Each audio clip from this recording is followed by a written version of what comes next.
Arise, Zenithians, and welcome to unMadeGaming. We're here for space stuff. Space times! Space times! We are here for episode 4 of Void, where I have a chameleon shirt happening, which I'm okay with it, really. We're here to not get in trouble for squishing dead people.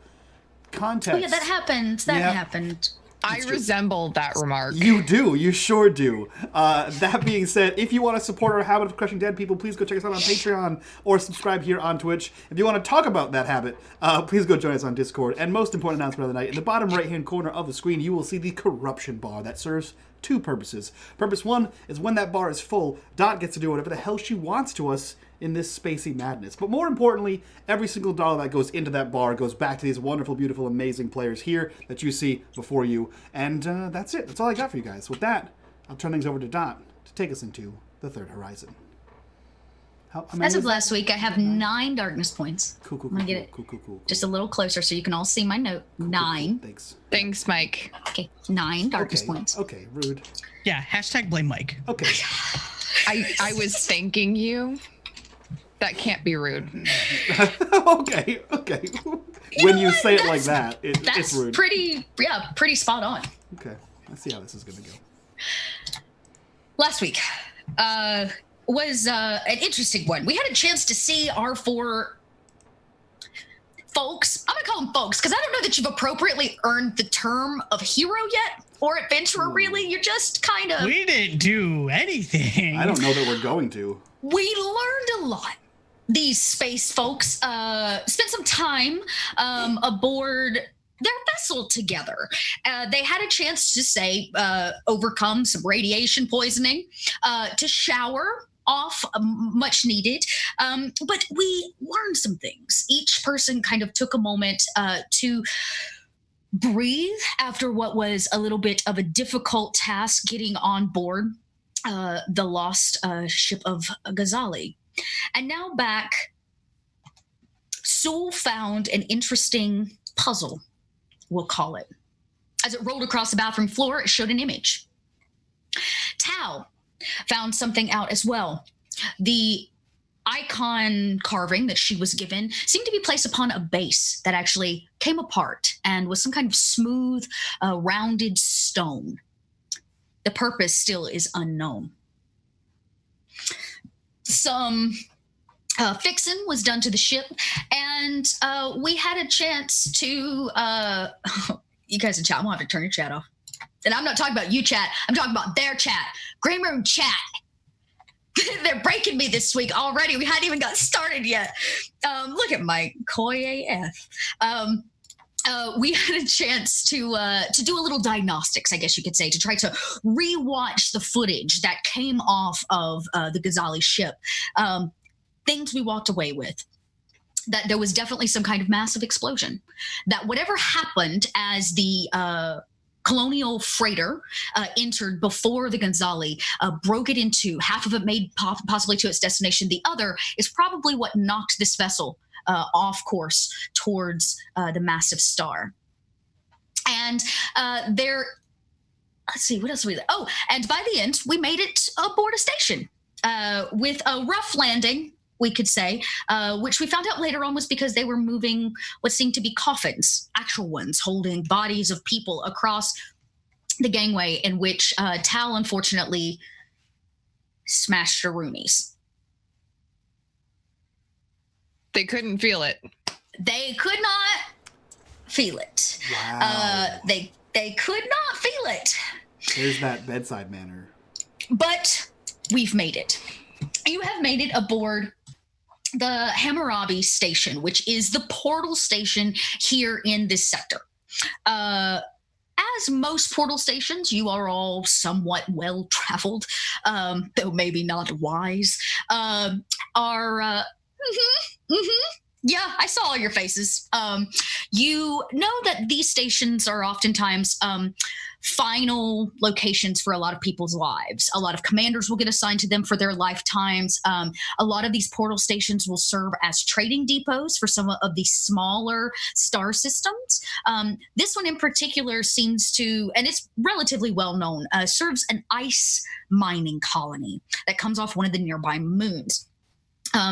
They usually have a tavern or a pub of some kind aboard, maybe even a cantina. If it's a step up with some music, you'll be able to trade here, and all of them will have a medic on board, some kind of medic lab that is usually available. As your feet, for the first time in what feels like 2 days, touch down on solid ground, you're being led by a man you met last week, known as Bokar. He is the station chief, as he introduced himself, and greeted you with somewhat of a lackluster demeanor, considering the fact you just smashed a bunch of coffins. I didn't mean to. I'm very sorry about that. He looks over at you and he says, "This is no problem. It was our fault for clearing you to land when things were being moved." Fair. He says, Fair. "All of you look," and he kind of points to who ended up with poison. It was Sul. Who had the radiation poisoning last week? I think I it had was one. Tamir. It was just Tamir and Sul, right? Yeah. I had one, Yeah. and then I think you said mine would Yeah. go Just puke away. away after a day. He looks over. He says, "You look pale. The two of you look pale, and I assume if you have come through the debris field," and he gestures behind, knowing the debris field, that you were probably in need of some rest. Yes, my ship needs some repairs as well. Oh, it's about this time you hear another set of feet. This is the a much faster, quicker, kind of anxious patter of a heavy-set man comes down. You can see the look on Bokar's face as he almost rolls his eyes and lets a sigh out, knowing who's headed his way. And you hear it. He says, "I'm sorry, you cannot park here until you pay the fine."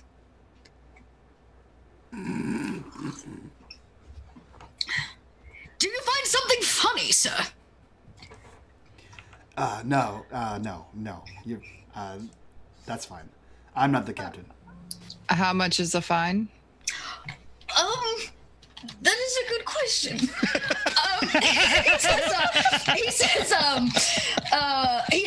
I do have this. He says, "It will be 110 to park here for the night. If you would like, say, fixes to your ship,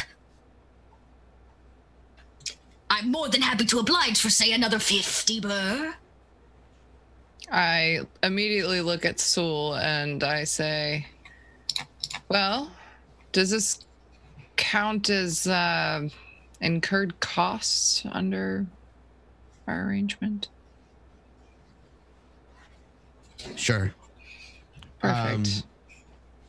He says, I'll pocket. "Wonderful," as he almost magically slips out a tablet, a data pad. It comes out very quickly. There's a very clear spot where you can insert your burr stick. I will insert it and I will pay the 160, right? 160. Yeah. He kind of boops, and when he's done, it lets out a little boop, and he pulls the crit stick out and passes it back, and he says, "Wonderful. Now I must also ask all of you to also leave your weaponry behind." Why? He looks over at the station chief, Okar, and he says, "He's right. Nobody aboard this vessel is heavily armed. There are only 12 commanders, and most everybody here are miners or trade vessels. Weapons such as," and he gestures to Sul, who carries, I'm sure, a rather large, what do you have, a Vulcan pistol? I have a Vulcan pistol, but the rifle I would leave in the ship. Okay. But it's pretty apparent, I guess. Yeah, he says, "You're welcome to have them on you, but open weapons do cause a bit of a anxiousness in the people aboard the vessel. So Saul looks over to the guy and kind of eyes his Vulcan pistol and just does one of these where he takes his cloak and covers over it. yeah, he And says, he goes "Is that better?" wonderful." Does anybody else have weaponry on them? Open weapons? Malik does, but it's not open. It's in the small of his back. It's okay, perfect. Utility knife? No, that wouldn't count. They're Okay. worried about operatives walking on board with, say, Right. sniper rifles. Like you do. That's a very specific Swinging accusation. around that big old But I say that because I'm actually going to have you all make a check here because he is talking. Yes. So Tal does have an accelerator pistol, but she keeps it in kind of a pocket over here underneath her jacket. So if she moves the right way, you might be able to see part of it, but you should be fine. I mean, being armed will definitely draw a different kind of attention than, say, a miner who walks on board to get a drink. But as long as nobody's looking to cause trouble and cause disruption, that seems to be the vibe. But I am going to have you all make a check. Let's see here. I've added so many things since last week, and now my Roll20 is just packed full of stuff. Okay. You guys, I made character sheets for every NPC. That's amazing. I'm so proud of myself. So Yeah, me So I too. just want to say, for everybody so out there that wants to play Coriolis, it was so easy. I loaded up like 10 characters in like 20 minutes. Wow. I just like, That's because their stats great. are there, and I just like popped them in. So what So for all happened you was G's God and- got real bored the other day. I was like, I'm going to make NPCs. Fuck yeah. Okay, well, some people call that planning, Mike. Sure. Not Oh us. shit! what is this? Planning before Planning. your role-playing Does session? that? Okay, so this is definitely an observation roll for any of you that want to observe. Ooh, I can do that. What is Maybe. Can I? observation? That Yeah. is like That what is we're a looking wit. at It's stuff? yeah. So if you look at your skills, there is an observation, or if you don't have any points, just roll a regular wits check. Nope. I'm gonna have you roll a second one, Malik, for a reason. Okay. I failed. I'll wait till everyone else Grace. rolls. It's like my life. All right, I'll roll my second one. All right, we're always like one nicely done. Okay, nope. You don't notice anything. This guy's voice, the doc, the what is known as the port bureaucrat's voice, is killing you. It is. It is killing you. So you don't really pick up on it. For the two people that say spend the most time off Coriolis, you've met all kinds of folk. Tamir and Tal. Sometimes portal stations are also meant to keep some peace. The way that he's hinting at you needing to keep your weapons suggests that maybe there's some contention happening here. You're not exactly sure why, but that maintaining peace seems to be of the utmost importance. Do you study the systems too, Tamir? As much as the portals themselves? Probably to a degree, because each portal would be, I would assume, specific to each system. Yeah. Okay. So I'm gonna, because you got the 2 on your limited success, I'm gonna say that you would also know this is a mining. That they serve the miners, but the moon where the ice mines are have been more and more dangerous of recent, and a lot of the miners are dying in cave-ins and things like that. The living situation and the quality of life is very poor, and a station like this would be required to keep the peace between the public and what the ice is needed for. So that might cue you in on a little bit more as he once again gestures to all of you and thanks you very kindly for hiding yours. You see as he gestures to his jacket that he too is carrying a Vulcan pistol hidden underneath his coat. And he says, let us. As you all look around, there are a lot of these coffins or boxes that these coffins are in.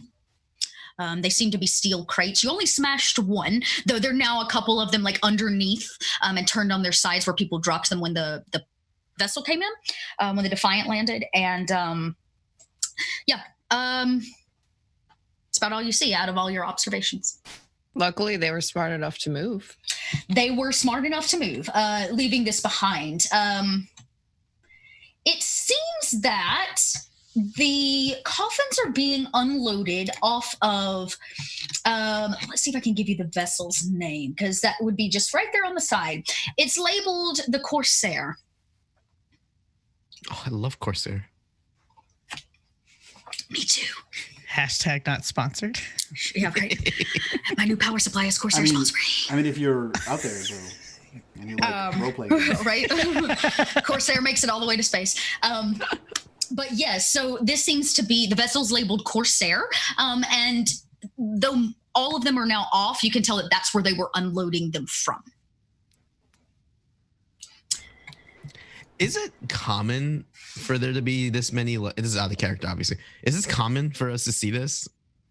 You mean the moving of bodies of this way? Yeah, of just this magnitude of just seeing a ton of dead bodies. Like it's not how bodies are usually handled unless they're moving them for a specific reason. And it's more interesting that they would be making, say, deliveries in a system full of debris at the moment. No one's talking to us, right? The conversation, the external conversation is more or less done, correct? Yeah, he kind of gestures for you to go in. In terms of, at this point, I would say that this port bureaucrat is moving on. He's probably now trying to instruct the moving of these corpses and whatnot. I think from where Malik is, he just he hits the button on, I assume, wherever we are, like the stowage. He hits the button and closes the door while everyone in the ship is still kind of here. And he looks, I guess, most pointedly at Tal. And he says, there's one more thing. Maybe we don't openly discuss the disc. This is a Consortium-run establishment, and if we try to sell that disc, it's stolen property. And if they want it bad enough, they'll just take it from us. Do you really think I'm stupid enough to openly talk about a stolen disc?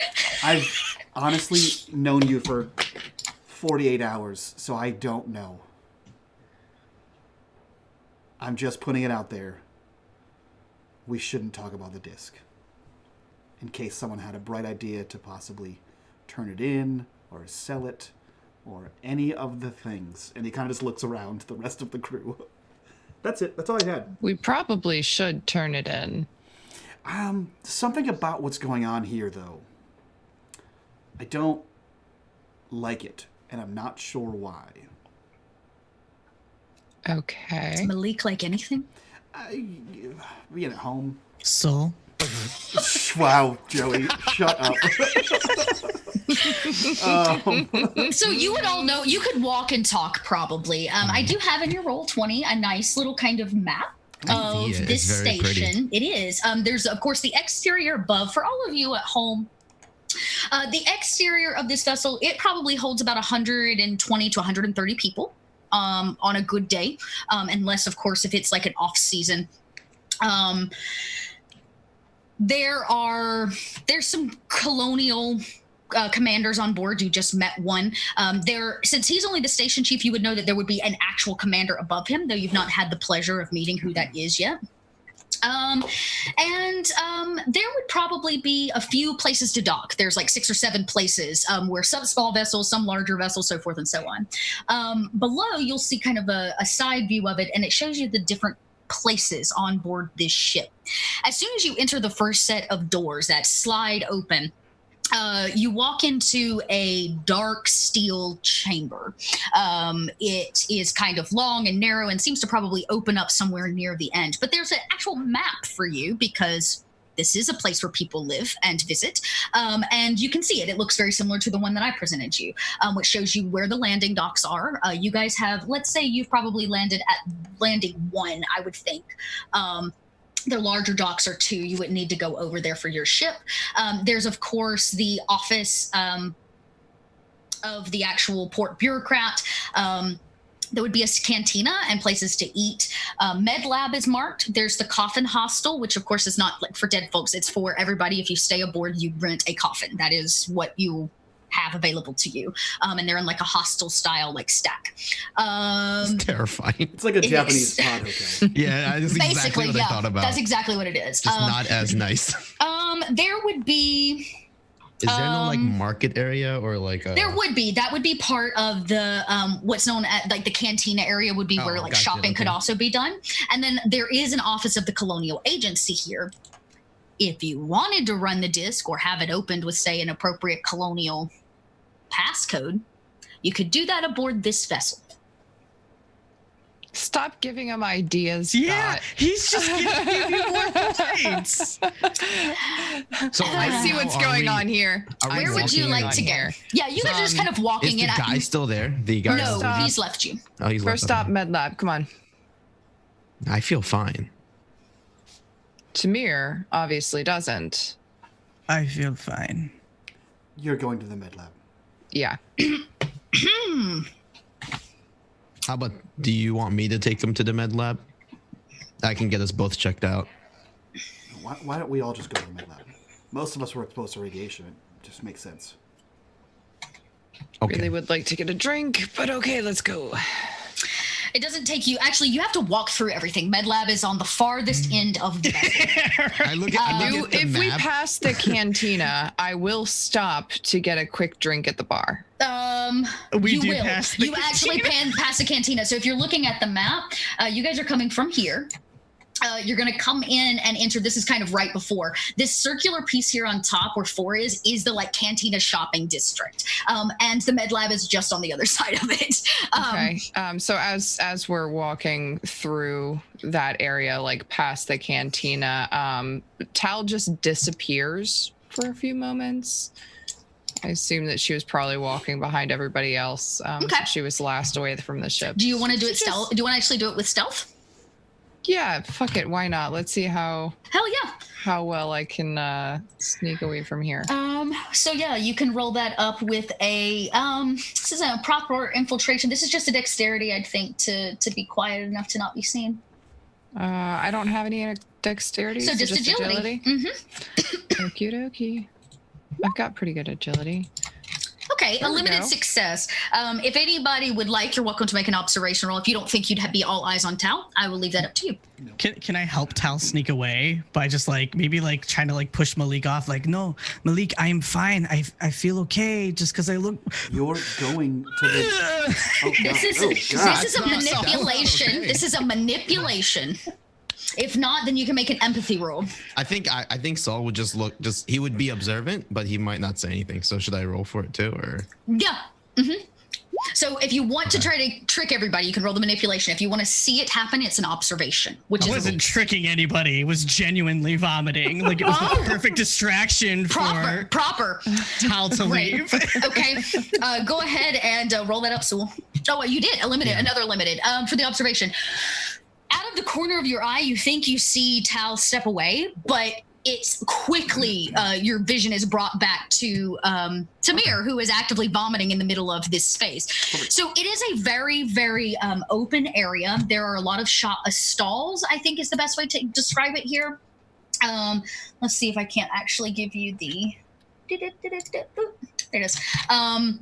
So there are places to shop. It's a circular plaza. It says 70 meters. I don't know what a meter is. There's a junk shop. There are multiple kinds of food stalls. There's a workshop and a tech store. Don't laugh at me. I hear you over there. I hear you over there laughing. There seem to be a couple other businesses. There's definitely a generalized icon chapel. Offices will be in this, a couple offices. There's one office that has a makeshift sign that says the Bulletin. It would be pretty well known that the Bulletin is the #1 source of information, like a journal or a news group here in the Third Horizon. Yeah, and then there's a place called Brawny's, which is the cantina here. It's pretty much smack dab in the middle. It's like an open. And as you walk in, Tal, you're slipping up to the bar. Is that the plan? Yeah. Just gonna get one essentially quick shot and then continue on my way.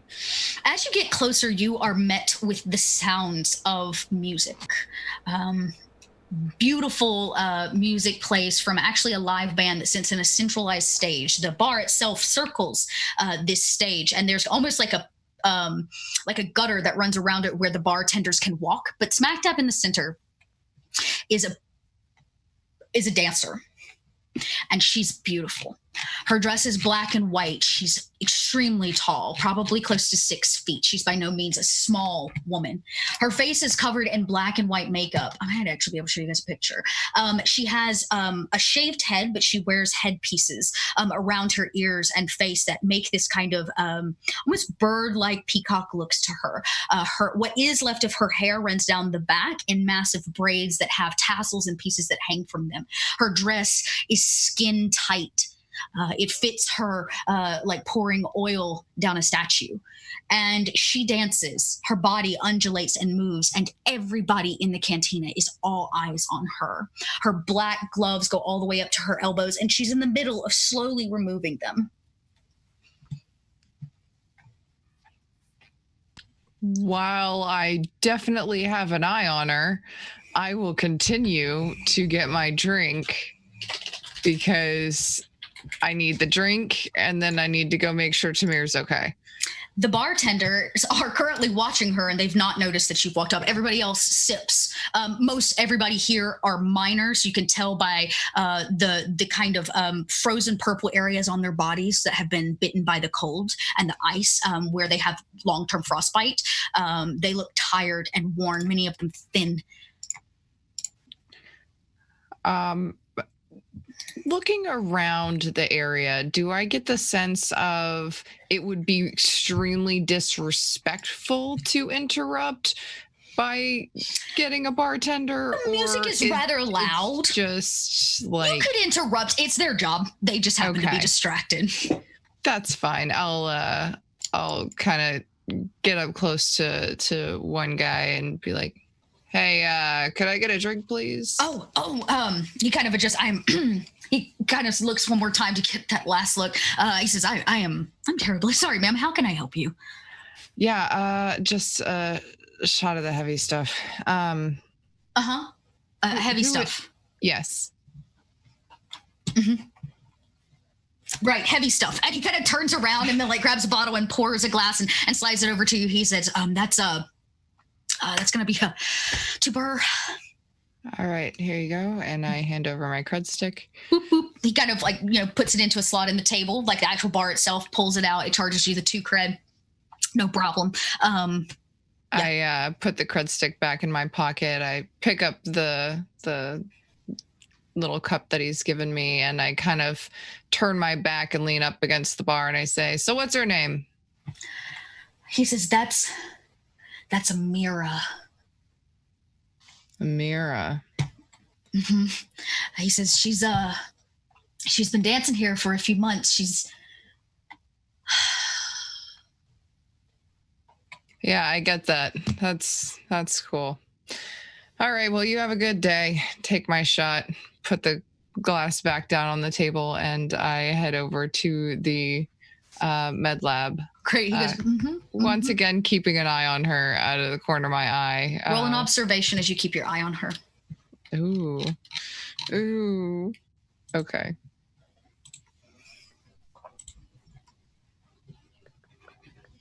There's definitely a seductive piece that's happening here, if you can't tell. Okay. Yeah. You used the word undulate. It's a good word. I miss a lot of things, but that is a choice word. It gave you everything you needed to know without Dot having to make people blush. You know what I'm saying? So, okay, so out of 1, let's see. Okay. Okay. You see her as she dances. Since you walked up, she seems to be very much in a trance, which is also putting other people in kind of this seductive trance. She cuts her eyes as Malik and Tamir and Sul walk past. You think she cut her eyes at Sul. Like gave him a dirty look, or like a look of, I know you. That might be a different role. You see her cut her eyes, but the intent behind them, you're a bit unsure. I was trying to think, what could you... It's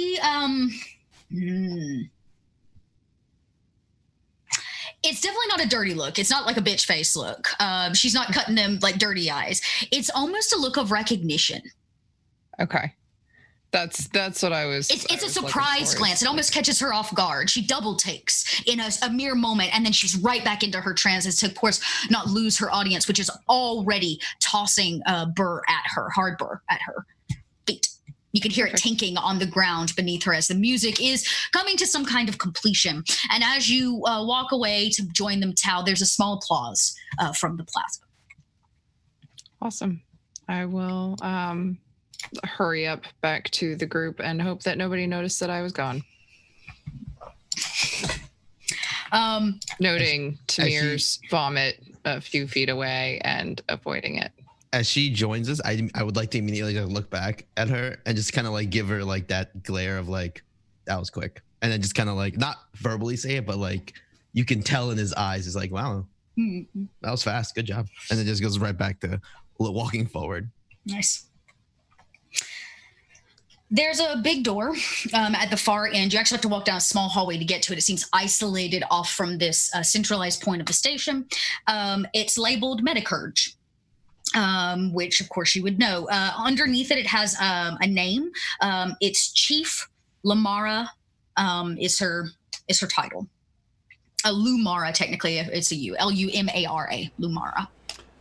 Malik puts his hand on the door. I assume all space doors open. They do. They all hydraulics because because space. Why So not? he puts his hand like right above the pressy button that opens the door, and then he like looks to Tamir and then presses it and says, "You first." Okay, and I'll walk through the door. You walk in. It is significantly more sterile, I guess you could say, than the rest of the ship. There's a small set of chairs, like almost like a booths built into the wall that kind of line the edging. And then at the far side, you can see there's almost like cubicles where she can treat individual people. Sitting there, actively looking into some kind of microscope type device, is a very small framed woman. She's kind of dusty brown hair, what might be considered girl next door type vibe. She's probably 30 or 35. She has kind of massive glasses that she keeps moving between to decide which is better as she looks through this telescope. She does not hear you enter. She seems engulfed in her work as she writes on a pad and it goes back to... The chief Medicurge is played by Little Red Dot. I have to be somebody in space. You don't know me? Excuse me. We have someone who needs radiation treatment. Oh, you almost scare her as like the drink she's had. She bumps the table, it spills the drink, and she goes, "Oh, I'm right. Yes." She stands, petite, little lady. I'm the chief Medicurge, Dr. Lamora. I would be more than happy to treat your. What was it? Soul is a little concerned. Radiation poisoning? Radiation. You're the chief? Correct. I am the chief Medicurge. Is that a recent promotion? No. Oh, okay. I was going to congratulate you. Here, look, I have plenty of space for all of you. Look, and she pulls back the curtains that kind of separate the cubicles, and she gestures in. There's a little table, like a medical table. Yes, I start pushing Tamir towards the table. I know how a doctor works.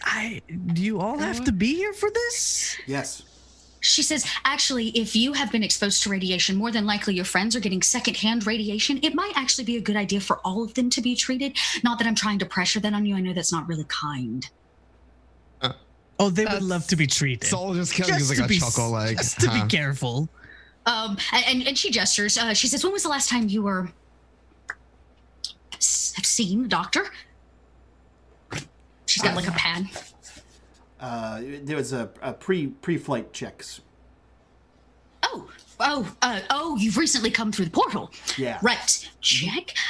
And your name? Malik. Wonderful, Malik. And she says, I'm going to have you just have a seat. And she kind of like, in the ears, checks you, make sure everything's okay. And she is going to roll a check to heal you because she can do that. What? You don't like my doctor? She's gonna. Love it so Saul's gonna be like, you might want to check his shoulder as well. It's fine. So she got a success. She looks you over and she says, "You look fit. I mean, you look healthy. You're a healthy person." Thank you. How are you showing signs of radiation poisoning as well? No, just radiation exposure. Oh, wonderful. Well, let me just give you one of these. She doesn't even count. She reaches over to this massive gun and goes right into your arm. Saul's immediately like, Ow. Like advance warning or no? Oh, I'm sorry. Oh, right. I'm supposed to count to 3. I only do that for children. You didn't count to anything. You just said, let me hold on. Ow. I didn't even know what you were doing. Oh, I'm so sorry. Look, would you like, and she opens a drawer and it's got some candies in it. These kind of brightly colored candies. She's, would you like one? You have a purple one? Oh, yeah, I'm sure I have purple flavor in here somewhere. Yeah, then yeah, I'd like a purple one. She pulls out a small candy. It's kind of round and hard, like a gobstopper or like a gumball. And she puts it in your hand and she says, "You did a great job." Thank you. I know. Next. He like hops off the table and walks towards Tamir and goes, "You were supposed to go first. I don't know what just happened, but if you're nice, she gives you candy." I'm gonna just point towards Tamir to be like, He's next. Does it come in like a pill? I'm sorry. What? I have lots of pills. She gets to a cabinet full of some. Are you No, the only just the doctor radiation here? treatment. It's fine. Just Just come the on, radiation Tamir. treatment. Oh, Right. I can issue you an oral treatment, but it would be a much slower process for healing. You know, if I inject it directly into your arm, you would heal in, say, a few hours. He was extra exposed because you do it twice.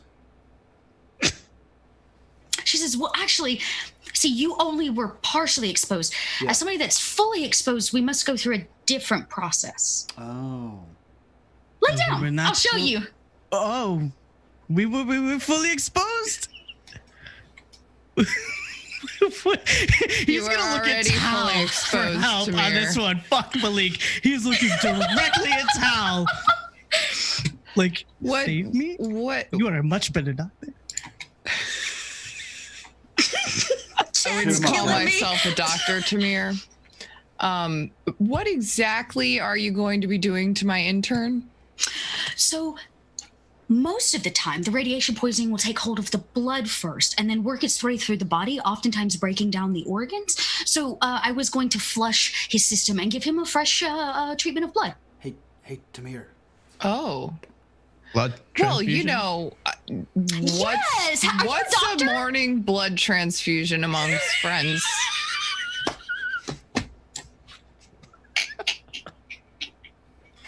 This was not where today's episode was supposed to go. I just want you all to know that. Here's the deal. Oh.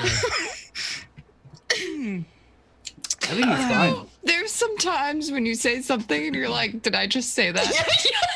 Girl, that's a mood and a half for my life. Oh, yeah, please. She says it will take a little longer, but I'll be able to treat your friends in the meantime. And you know what? You can sit right here. Look, even I'll pull this back, and she kind of like, it's all, you don't even realize it. It's a solid wall between the cubicle, but she touches it and it accordions down, leaving the two tables next to one another. See? Can I? Look at that, Tamir. I'll sit right next to you while I get my treatment. Tamir's gonna do like whatever the equivalent to the deckhand, like this, you know? Yeah. Like You can whatever pray, that if you would would be. like, you can pray to the deckhand. Oh my gosh, yes, please. My icons.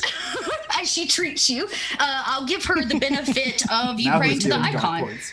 It's my If there first was any one. time to give dark points, it'd be right I was going to here. say, actually, this one, since it's for your own health and safety and you're trying to actually buffer the other woman, you're asking the deckhand to help her, not really you. I'm going to not take the darkness point and just let it be what it is. Okay. Bless you.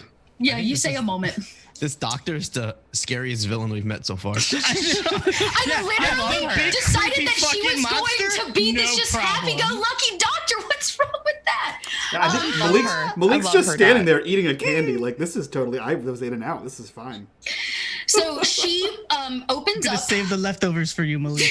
the cabinet. She pulls out a glass jar full of blood. She says, "Do you know your type?" Don't worry about it. Positive. Oh, perfect. She puts it back and she grabs A+ and sets it on the table. She taps it. You see her like tap the top of it with this mechanism that feeds out. And she says, "Just lay very still. I'm going to roll my dice." Hey!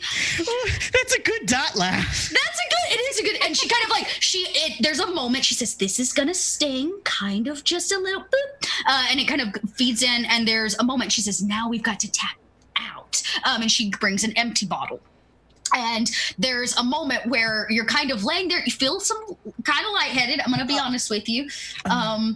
But your body is transfusing, literally. It's like rejecting and she gets done. You see, there are both arms are laid out. She's putting blood in one, bringing blood out of the other. I don't even know if how that works. Dot doesn't know medical stuff, but that's how she's doing it. You're good enough. That's good. It's space dialysis. Thanks, Joey. Yeah, that's basically what it is. It's space dialysis.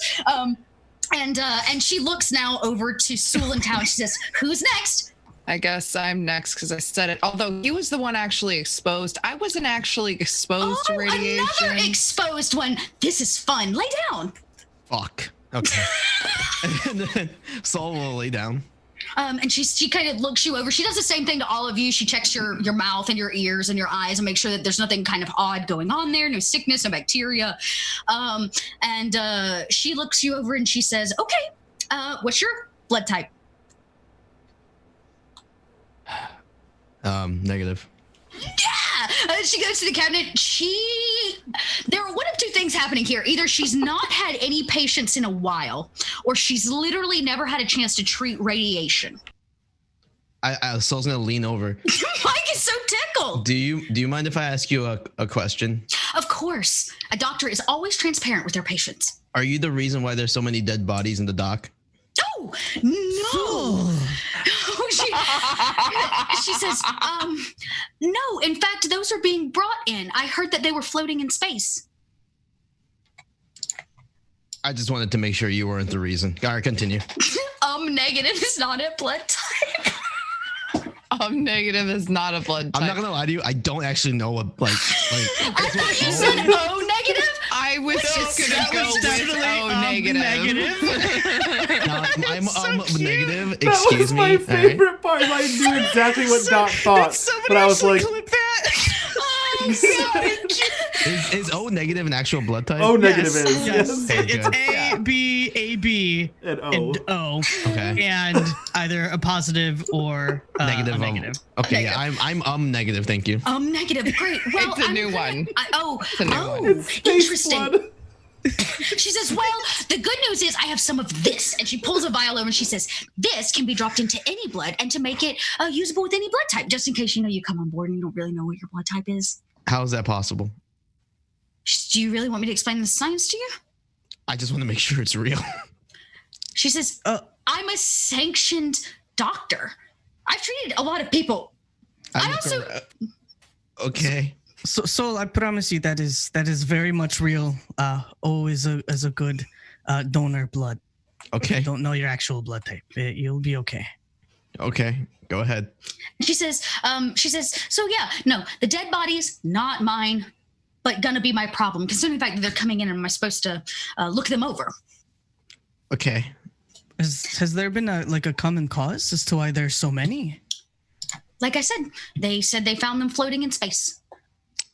Supposedly, maybe debris from a recent crash or something. Interesting. Okay. Yeah, we heard that there was a crash. There was something along those lines, I think. Oh, yes, you may have seen it. I heard there was just a lot of debris. So the Corsair set out to see what they could salvage, and they came back with coffins. Well, at least they were able to salvage coffins. It's true. Seems odd, though. Bodies floating in space. Do you know when? Do you have any idea what happened recently? I mean, other than the normal days? Okay, cool. All right. I guess it's my turn. I'm sorry, real quick. Did you say that the ships were called Corsairs or piloted by Corsairs? No, this vessel is called the Corsair. Huh. Okay. She also injects something into your arm, Tal. So there's a bit of a pinch. She may not be great at inserting an IV.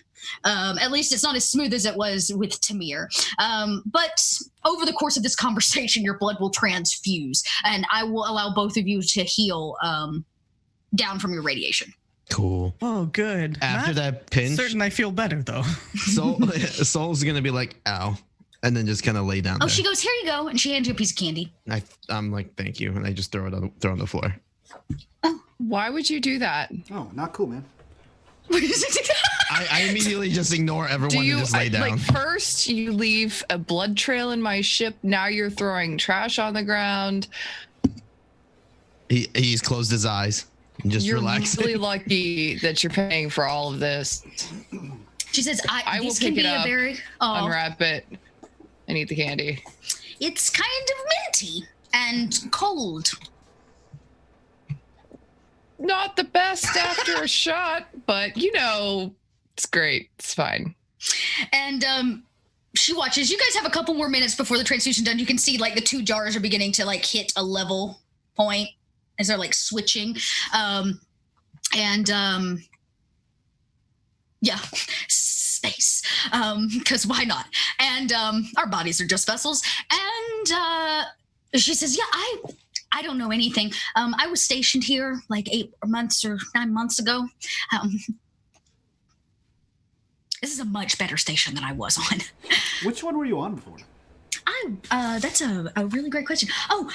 Well, so I trained, of course, over at Coriolis, and then they stationed me miner side to serve the miners down on the ice planet, but I really hated it there. Oh. And that planet is called, I can tell you that. That planet, actually, if you look at, if you ping into Roll20, I'll switch back over to the, because it would be in this system, which is, there is a moon that circles, I believe it's Hamura. It's like a proper moon. And I believe it's spelled A-U-I? A-U-M-I? Am I? And she says, yeah, I was stationed moonside technically. And I was making sure that, they didn't catch viruses and bacteria and just trying to do the best I could to treat the ice burn. Ice burn? You didn't see all the people we passed as we walked in? I wasn't looking at them, I'll be honest with you. Oh. Yeah, ice burn. More focused on getting him to the hospital. It's an ice mine, and there's frostbite, and then the ice there is said to be so dense that it will cling on to just about anything. So oftentimes when they come out of the mines, they have to knock off a layer of ice from their body. Oh, that sounds awful. It is not welcoming. Is that why there's an increase in the bodies in the bay? I think that was from the crack. That was solely from the... Like I said, I don't know. Field. I haven't had a chance to actually, autopsy them yet, but I'm very excited. Would you mind if I assist you? Of course, they should be here momentarily. Wait, are you a doctor? I am an engineer. I play a doctor on my ship. I can't tell if you're joking or serious, so I'm going to say yes, because why not? She said, what did you miss? Not much. She just basically said that the bodies were coming in very soon, and Tamir has offered to help with the autopsy. I've taken several classes on how to treat, more like first aid, in case we were stationed on portals. Mm-hmm. As an you were... assassin... Oh, sorry. Go ahead. Sorry. Go ahead. Go ahead. Roll initiative. Yes. I I saw you were checking out Malik here when he took his shirt off. Did you see the stitched up work on his shoulder? Looks pretty good, right? I did. Oh, well, wonderful. After I break open the chest cavity and take a look at their organs, I'll let you stitch them back up. Perfect. Would you two like to help? And she looks at Sewell and Malik. Being an operative where I kill people for a living, would I have any experience in taking body parts apart? I think that's actually a question for Sewell. When you're asked to hide a body, how do you do it? Do you chop it up? Yeah. Okay. So then you would be good at removing of limbs and things. And it's about this time that you hear the door. It's actually like an intercom system, and on the other side, you simply hear a voice, a nondescript one that says delivery.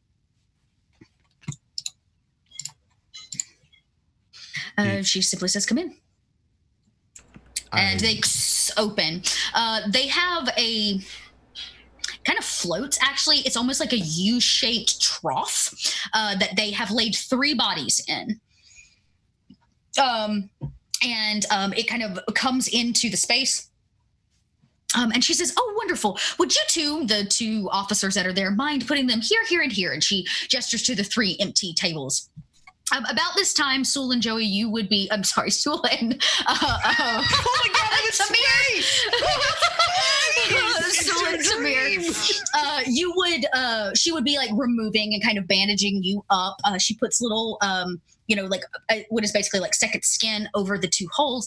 And she says, here, have these. And she hands you this kind of, it's almost like hardtack. It's basically like a dense bread or of some sort for you to eat to add some carbs to your system. And she says, here, here, and here. And you see as they like pull the bodies out and they lay them down. As they do so, all of you can make observations. If anybody has a metacurgy, that actually would be the better roll for everyone. Ooh.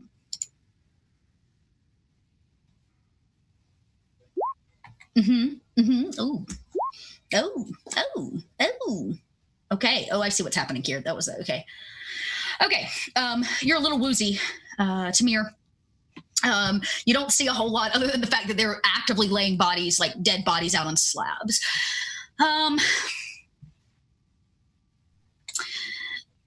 Tal and Sewell, you notice that these bodies definitely don't look fresh, and I mean that they've probably been dead a while, a week maybe, give or take. They clearly have had something to help stop the decay process, which has turned the skin a strange color, kind of like this bluish color, but they're definitely not fresh by any means. There's a woman and 2 men that are laid out, both adults. Nothing descriptive about them would make you think like there's a connection between them, just bodies. Malik, if they use something to help the decay process, the bodies sure look really bloated. Like, you mean something they use to stop the decay process? Yeah, if it's true, because you would also notice that like the bodies have been dead for about a week, but they're not decaying at that rate. There's probably something that's been injected into the system to make the body like hold a little longer. But if that's the case, usually the bloating process is part of the decay process. So it's odd that they're beginning to decay already, or they're beginning to bloat already. He looks to, what was the doctor's name here? She introduced herself as Lumara. Lumara, okay. He looks to this Dr. Lumara and says, excuse me, Chief. Yes? What? Have you been doing autopsies the whole time? I do them regularly when one of the miners passes and their bodies need to be sent back home. I'm sorry, for these specific, the ones that are coming this is actually the first test run. I haven't even opened one up yet. Who asked you? Oh, well, of course, the commander and the station chief did. They wanted to look into them since they were, well, floating out into space. See what cause of death was, since they were abandoned and all. Probably the space, but did anyone try to hurry you along? Hurry me. No, at this point, the other two officers have kind of left, though they do eye the four of you as they leave. It's kind of odd. You're hanging around asking questions about a dead body. That's it. I was just curious. You guys can help. She says, if you'd like to hang around, I don't mind. Just don't get in the way. It can kind of be a messy process. Yeah. Uh-huh. And we actually have a lot of other stuff we have to do. I gotta make sure we're ready to go for the return trip. You, Tamir, need to speak with the scientists on board about that portal. Oh, yeah. I'm sorry, mention Chief. that I had someone that could look at that. You hear a snap as she snaps both of her gloves, and she's not even paying attention to you guys anymore. She's so interested in these bodies. And she takes a blade or a scalpel, and she begins opening up the chest. On that note, let's go. Hey, Tal? Yeah? Let's stick around for like a minute. This one's bloated. As you hear her crack the ribs, she uses a thing that goes in, and she kind of cranks it, and it... They shouldn't be. And he kind of like leans over to the group and says that they shouldn't be. Saul will walk up Should not be. and ask, like, do you need help? Yes, please hold this. And she reaches in and pulls That's too far. and pulls out probably, I would think, like the stomach or not the stomach, or like a spleen, some kind of like the liver. It just plops into your hand, and she says, I have a question. Mm-hmm. Did Sol put gloves on before he offered help? Nope. Okay, cool. Keep going. okay, nice to point I out. wasn't expecting any She says- immediate response, but She says, okay. does that feel heavy to you? And she like puts her hands under Keep your going. hands as she kind of waits. Does that feel heavy? Does it feel heavy? It feels heavy. And she kind of takes it back and weighs it. She says, let's check the next one. She plops it back in your hands, and she digs around, and she says, what is this? She kind of pulls out one piece of the intestine, and she begins kind of pulling it. And she's like, what is that? As she literally, like a tube of toothpaste, squeezes something out of the large intestine. There are some small bags that pop out. They plop onto the table. She says, well, that is not where that belongs. If I look closely to the bag, could I tell? Roll an observation. What's Everybody that? else can too. If you want to do it, you're just from afar. Fuck. You have no idea what that is, but it does not belong there. I have no idea what that is. She says, She kind of picks it up and shakes it off. She's like, it's a bit dirty. She like you wipes you it should on be, her. like, shaking? Like, you don't know what it could. Oh, God. Oh, my. Oh, icon, I mean. Yeah, she goes, oh, my. She kind of sets it to the side, and she gingerly takes back the organ that was in your hand. You see her take the scalp when she opens it up, and as she does, this fleshy piece falls open, and it is stuffed to the brim, like a piñata, full of whatever these small baggies are. And she says, What is that?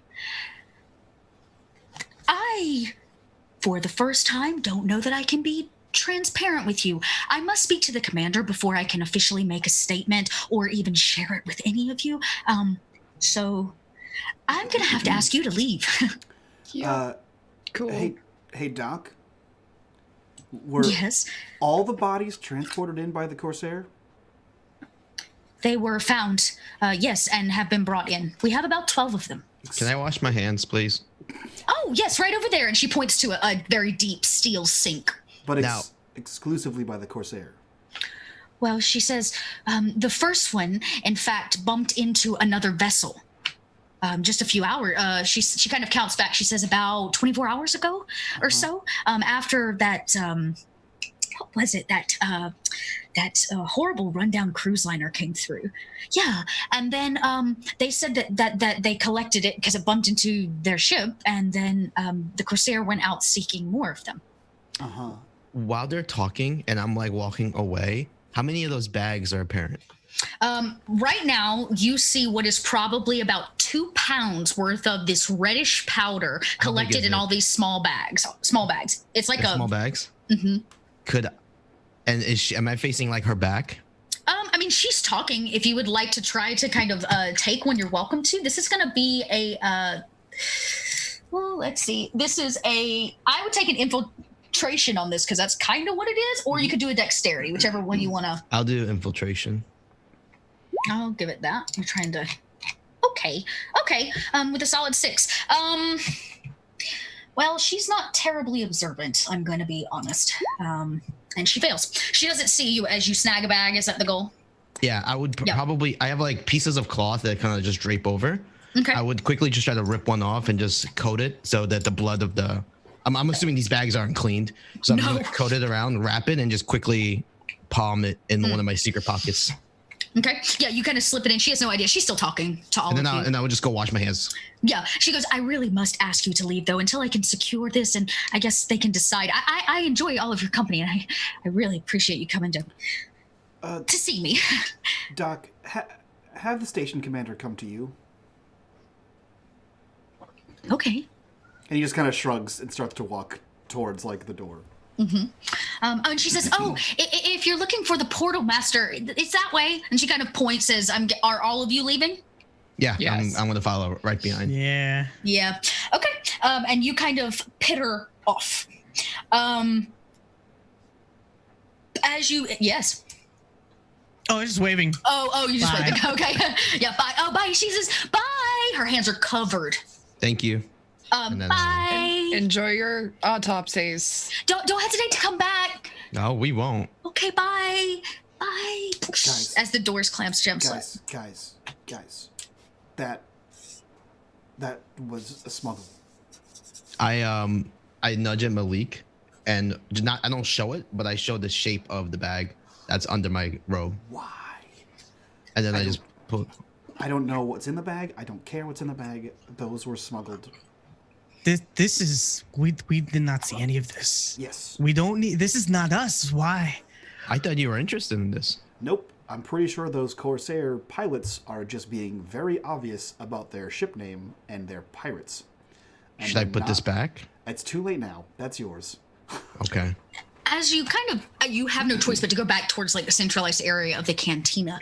You hear a voice that says, "Did someone say the Corsair?" Oh God. And leaning in the doorway is this very tall 6-foot woman, her hand on her hip as she kind of leans there blocking your way. What is this? What is with the station? She says, "Do I know you?" And she points right at Sewell. Do I recognize her? She says, "You look familiar." You do not. I mean, unless you've ever met her before. I don't think so. Wonderful. We just filled the corruption goal. It's time to die. It's time. And she says, "You remind me of someone." Fuck. Someone I've not seen in a long time. You must be mistaken. She goes, "You don't happen to know a man named Al Khan, do you?" He kind of like stops in his track. I thought so. He kind of like puts his head down. Fuck. He always did have good genes. I bet you're his oldest. The resemblance is undeniable. We're not really related. Mm. Do you need something? Oh no, I was in fact wondering if you would like to deliver something to him for me. Fuck. What? She says, Actually, I should ask you, does he know you? "Oh, he knows me. Many a time." Of course he doesn't. What do you need delivered? She reaches in a small bag she's carrying at her side, and she pulls out a folded piece of clothing. And she passes it off to you, and she says, "He left this the last time I saw him." I'm gonna can I peek through to see what it is? Or? Yeah. This is not any piece of clothing. When it sits into your hand, you can tell it's expensive. And not because it's made of silk or a fine linen, but because it is a high-tech bodysuit.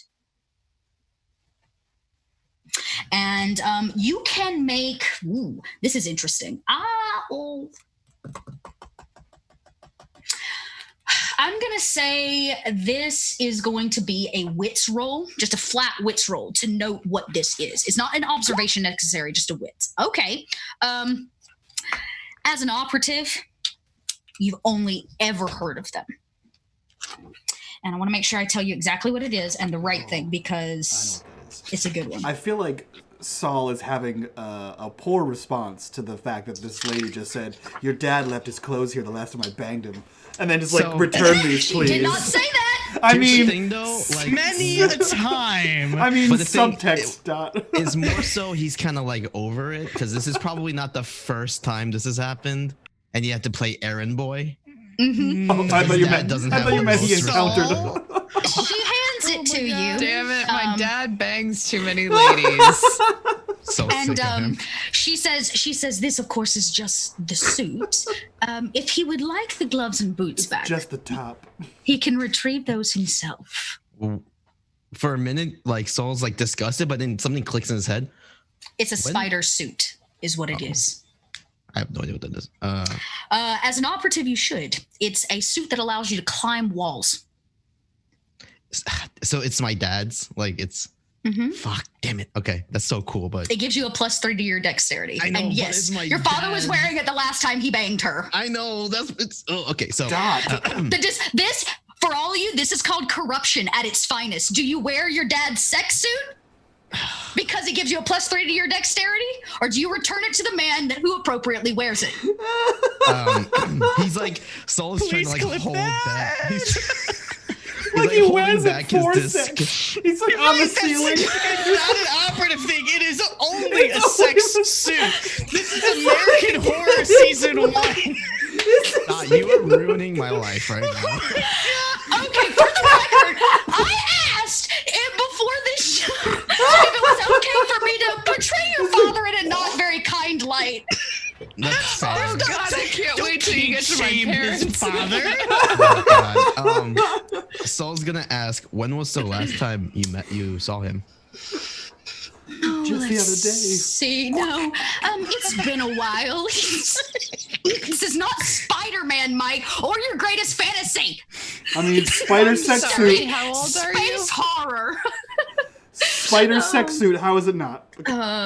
She says, this is one of the most rarest items in Coriolis. I need you all to know that. I know. It's awesome. Oh my You God. made it his dad's leftover. I was I'm gonna throw this out right now.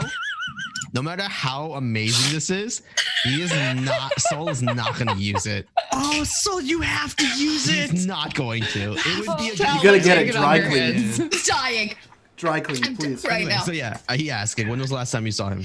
It's been a few moons. Interesting. In Whoa. in modern day talk, probably a couple months. Months? A couple Oh, months. okay. A couple months. She says, though the last time I saw him was not here, at the Hamari station. Where was it? Well, where your father does all business, Uh, Coriolis. Are you originally from Coriolis? She kind of stands tall, and it's the first time you feel an imposing energy from her. Seductive energy, you might call it. As she says, I'm from many places. What? Doesn't answer anything. I do not claim one place as my home. Space is my home. Cal Right. kind of gets up from leaning on the wall and says, do you really carry everyone's leftover clothes in your bag with you everywhere? Like She just says- in case? No, I saw you walking across the bazaar, and you caught my eye. I thought you were your father. So if you know my father, Tamir, shut up. you would know our family, which probably means you would know who I am. So you understand. She says, If- sure. Who are you? Do you have to ask if you know? She says, only if you want to tell me. Okay, I don't. All right. In that case, yeah, sure. I will deliver my father's suit to him. Was this washed? Or She says, washed. It's a Right. very expensive spider suit that he used for operative Yeah, I'm sure. missions. No, it has not been washed. okay. And then he kind of like takes mission. My dad doesn't do missions. Only for stealth insertions. She says, so you know, but if you have to ask. Stop. What? What do you know what he used the suit for? Saul it goes right over him, but he's gonna ask. Everybody else has to be behind Saul, just holding back laughter at this. I can picture like Saul like super composed, very serious, like he has trauma. He's just like, wait, I don't understand. And in the background, you just see Tal and Malik and Tamir just like, Come on, Dot. We're not that bad.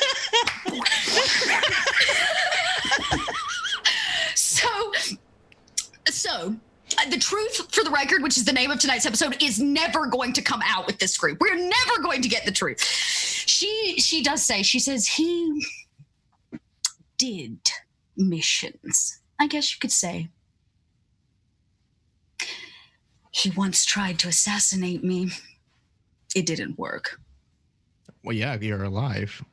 Assassinate. Oh, I was alive. He kind of like something just like clicks. He's like, oh, okay. I'm too young for this. She says, all of you seem... Malik just covers Tamir's ears.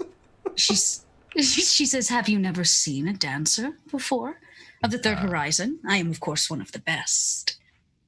I'm sure. Why did he try to assassinate you? Well, I'm sure, since you know what it is that you and your father are involved in, that it was, how you say, assigned to him. Huh. The good news is, I let him tell them that he killed me anyways. Oh. Interesting. She says, what, a girl can't have a new identity every couple of years? No, but definitely I appreciate the conversation. It's almost like demeanor completely changes now to a bit more, I guess, what's the word? Happy. All right. Well, then, yeah, I will happily deliver this to my father and let him know that you said hi. I'm sure he'd be happy to know that you just told me that you are alive. Oh, like I said, he knows I'm alive. Oh, I'm sure he knows, but I'm sure he doesn't want me to know. She pauses at that and she says, I see. Yeah. Contention with Daddy. We're going to leave now. And I'm going to just walk away. She says, you can come back anytime. No, I'm sure I can. I say as I walk I'm closer. full of information. I'm sure you are. And I'm going to keep walking to the group. She kind of waves. About this time, a couple miners go, oh, look, it's her, as they kind of bustle up. And she goes, oh, as she goes to walk off and try to avoid the fans. And I'm walk up to the group. Saul turns around and everyone's just looking at him. Sorry about that. You're sorry. Don't apologize. It was prime entertainment. I haven't had such a good laugh in months. Wow. I'm glad you found that humorous. Your father is an assassin? Let's keep walking. That's what you picked up out of everything said. That was.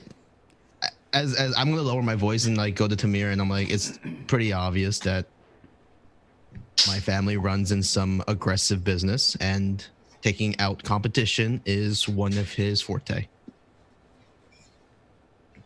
I wouldn't say that was obvious, but it is now very clearly understood. Yes. If you have any questions, I'm sure you can ask, but I would suggest questions. you don't ask. Yeah. And I'm gonna pocket the spider suit, kind of aggressively and like not carefully, just kind of like fuck this shit. Yeah. Just stuff it in the bag, and then kind of just continue walking, kind of with my head down, feeling a little annoyed and defeated. No. And as I'm getting, where are we headed? You guys are all headed to the, you want Portal to go check Master. out the Portal Master. Okay. All right, let's go back to our lovely portal station here. Okay, the Portal Master will be alongside the offices of the kind of the colonial agency is where they would be functioning out of, both for safety, security, and for, the confidential things that happen oftentimes on the other side of that. Make sure I get this right. Where are you? Yeah, so you actually are headed back towards the docks, in fact. By this time, they've cleaned up the majority of the mess, and most of the coffins and boxes are gone. They are stacked. The boxes, the wooden boxes, the metal boxes that the coffins were actually in, are stacked off to the side as if planned for purpose or reuse. You're not sure. Maybe recycling. You can all roll an observation as you get close to them. I have a quick question. Mm-hmm. In the history of the Syndicate, if someone was to fail a job, that's really bad, right? It is really bad. Okay, so I just got information that my dad was supposed to do a job, but failed it and then lied about it. Correct. Cool. And she changed identity. He was supposed to kill this person. Right. He claimed he killed her, and she changed identities. Cool. All right, good to know. Fuck, I didn't get her name. Damn it. See? Well, Tal has her dancer name. Tal has the name, yeah. Tal has her dancer name. That is true. Okay. While we're walking to wherever we're walking, could I kind of pull back a little bit towards Tal, and that meant because I remember her saying that she saw us walking past and she was at the bar, and I know that Tal went to that bar, so I'm gonna lean in and ask, have you seen that lady before? Yeah, I imagine just about everybody on this ship has seen her. She was dancing in the bar as we were walking by. Did you happen to get her name? What's that worth to you? More than the mission.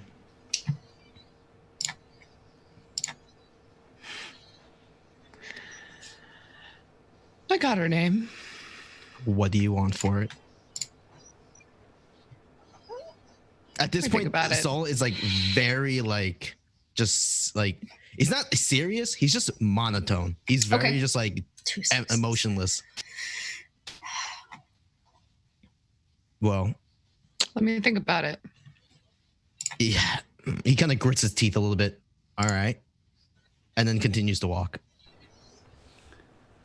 Science vessel, huh? Yep. I will say this. I'm going to say Tamir's the only one that sees it. Since Sewell decided to stay back and have a chit-chat. You see, as you get close to these, Tamir, what you are pretty sure is the stamp of approval from the Consortium. Well, yes. On these steel boxes that these coffins were in. Yeah. And which seems odd to you. More importantly, they have the Ghazali code on the outside. Usually it's ship Ghazali and then the number set underneath it. Yeah. I would say Tamir's smart enough to know that those are important to memorize and know. And you see that it's stamped on the outside of the box. These came off the Ghazali. Can I just take a picture? Sure. Yeah, you're in your suit, aren't you? No, I have a comms device. Oh, that's right. Yeah, you just very easily just really subtle. Yep. Okay.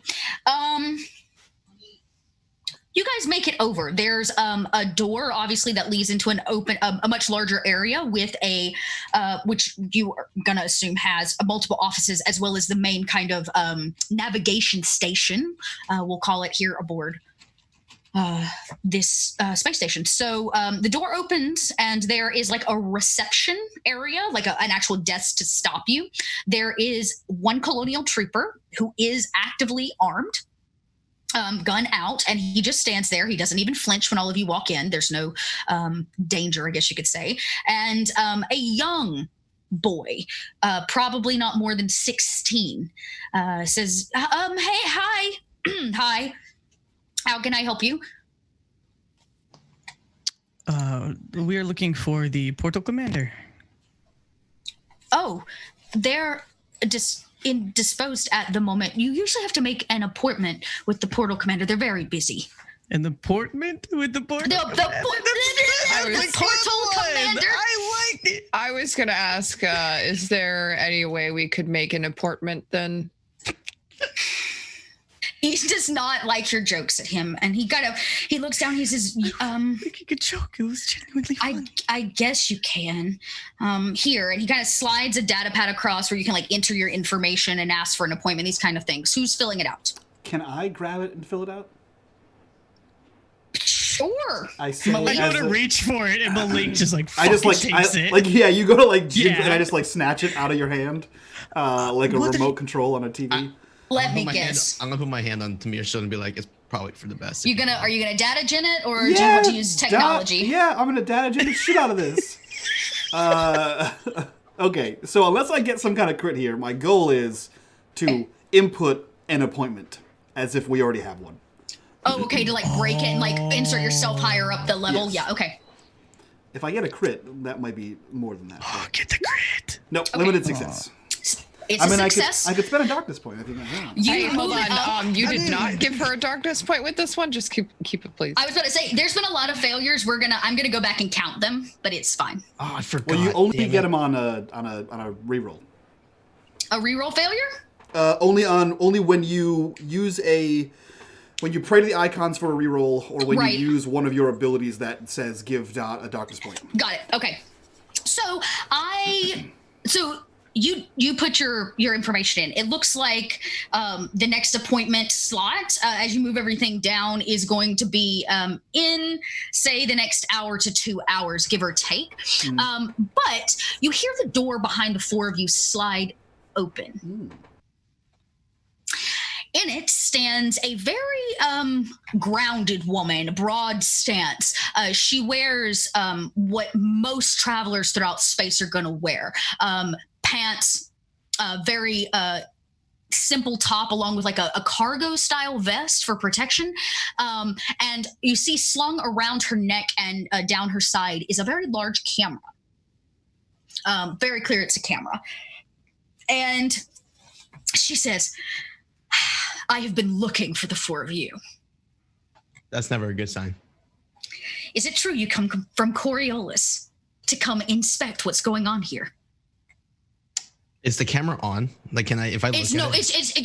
No, there's no lights on it. It's like slung around her shoulder as if she's just carrying it on her. She doesn't look to have it actively Sorry, I thought you said it was like a robot camera or something. No. It's like she's carrying it. It's like a proper cam, but it's like around her. It's on her side. Yes, that would be us. Wonderful. Let me introduce myself. My name is Anita. I work for the Bulletin, and I want to interview you. Please tell me your last name isn't Story. No, but that's a great joke, and I may have to steal that. No, I'm Anita Garum. In fact, doesn't flow as well. You should think about a pen name. Anita Garum is my pen name. Oh, do I know you? And she points. She says, "You seem familiar." Probably not. I don't get out much. What is your name? I lean over to Tamir. I really hate this station. Tuma. Tuma. Your parents are Xene and Azira. Yeah. I traveled with them for months aboard their ship years and years and years ago. Let me guess. You're their daughter. Well, yes, you did say that they were my parents. Yep. That's me. She says, you look just like your mother. It's nice to meet you. Your parents were wonderful to me when I was first starting out as a journalist. They really believed in me, and they let me come, with them on their journeys so that I could write stories and publish them, and then the Bulletin. Oh. Wow, that's really cool. How long ago was that? She kind of thinks back. It's been a while. She's definitely she's older. She might be 45 or 50, give or take. Okay. She's a bit spry for her age, but you can tell that she takes good care of herself and has oomph behind her purpose of reporting the news. Well, I will certainly let them know that I saw you. She says, better yet, why don't I interview you and they can read the interview when I publish it tomorrow for the bulletin? Oh, well, my crew is, we're very busy. Really? Well, we do have an appointment. Did you make that appointment to see the portal? Yeah, we have the next slot actually right here. Is that kid, on record? Yep, kid. I didn't see what your name was because I didn't care. But here's the data pad. We have the next appointment right here. It's coming up. Looks like how like did you do that? We You're actually not had supposed it. to do that. We had it actually beforehand. You didn't ask what the ship's name was, and it was right here the whole time. You just didn't ask. You assumed you didn't have one, and so here it is. It's right here. I found it for you. That's okay. You're fine. It's fine. We won't tell anyone that you were, derelict in your job. That's fine. It's no problem. Anita says, I see you're trying to speak with the portal master. Yeah, well, I could get you in to see the portal master now, as long as you promise me an interview when you're done. We could also just wait like 30 minutes. It's fine. She says, if you think that he sticks to that schedule, then you're kidding yourself. He's a portal master. Why would he not stick to his schedule? It's very important. She says, because the only thing he cares about is manning the portals. And if my research is correct, the four of you are here because something recently has happened. It's not news that the Taoan system has gone radio silent. What? And she looks at you with like one eyebrow raised, like you're the worst liar ever. And she says, what was your name? Anita, was it? Yes, I'm Anita Garum. How did you hear for the about bulletin. us? She says, it's my job to know everything there is to know in the third horizon. I kind of look at Malik for a second, like it's concerning that she knows about us. Hey, do you have an office actually? Yes, of course. This is one of the larger stations. I set up offices on all the major portal stations. Uh-huh. Do you have access to the global internet? Well, of course I do. Oh. How do you think I found out you got here? Oh, right. Of course. Cal, maybe the interview isn't a bad idea. We could do it in her office. I was just gonna say that, yes, well, for my parents. So you're going to do the interview anyways? I mean, it would be nice if you got us in to speak with them now, because that would save time for us to do the interview. She says, I see. She looks at the boy and she says, stay. And she walks right past. Nobody stops her. She kind of goes around the corner and down a hallway and comes back with another man in tow. And let's see. I'm going to name this guy. I'm going to change this NPC. He introduces himself. He walks up and he says, I'm Portal Master Bashir. Anita here told me it was important. And he kind of squints at all of you. Tamir? Yes, Portal Master, it is a complete honor to meet you. And it is in my it's an honor to be in your grace. He puts a hand out and like really heartily shakes it. And he says, I understand. He says, I make appointments on a pretty regular basis, but Anita made it sound like it was urgent. And I'm going to assume from and he kind of looks all of you up and down, specifically at Sewell, who is probably wearing, armor and some higher quality clothing, as well as Malik, which is clearly decked out with some technology.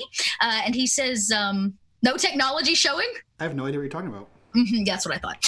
He kind of looks all of you up and down and he says, and let me guess, as he still is kind of shaking Tamir's hand, you are a student of the portals.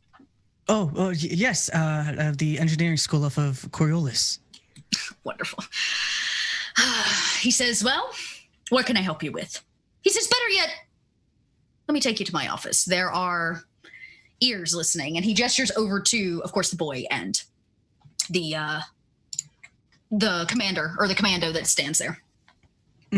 Of course, please. Have you ever been to a proper portal station? Not in this capacity. I've traveled several portals. I'm from Algol, so we've had to make a couple jumps just to get to Coriolis.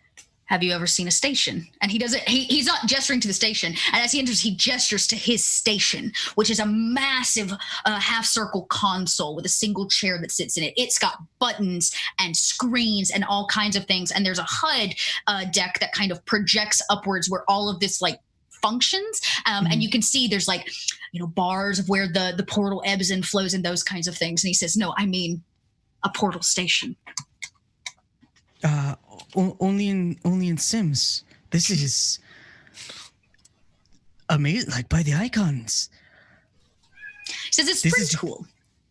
I would say a little bit cool. Yes. How long have you been stationed here?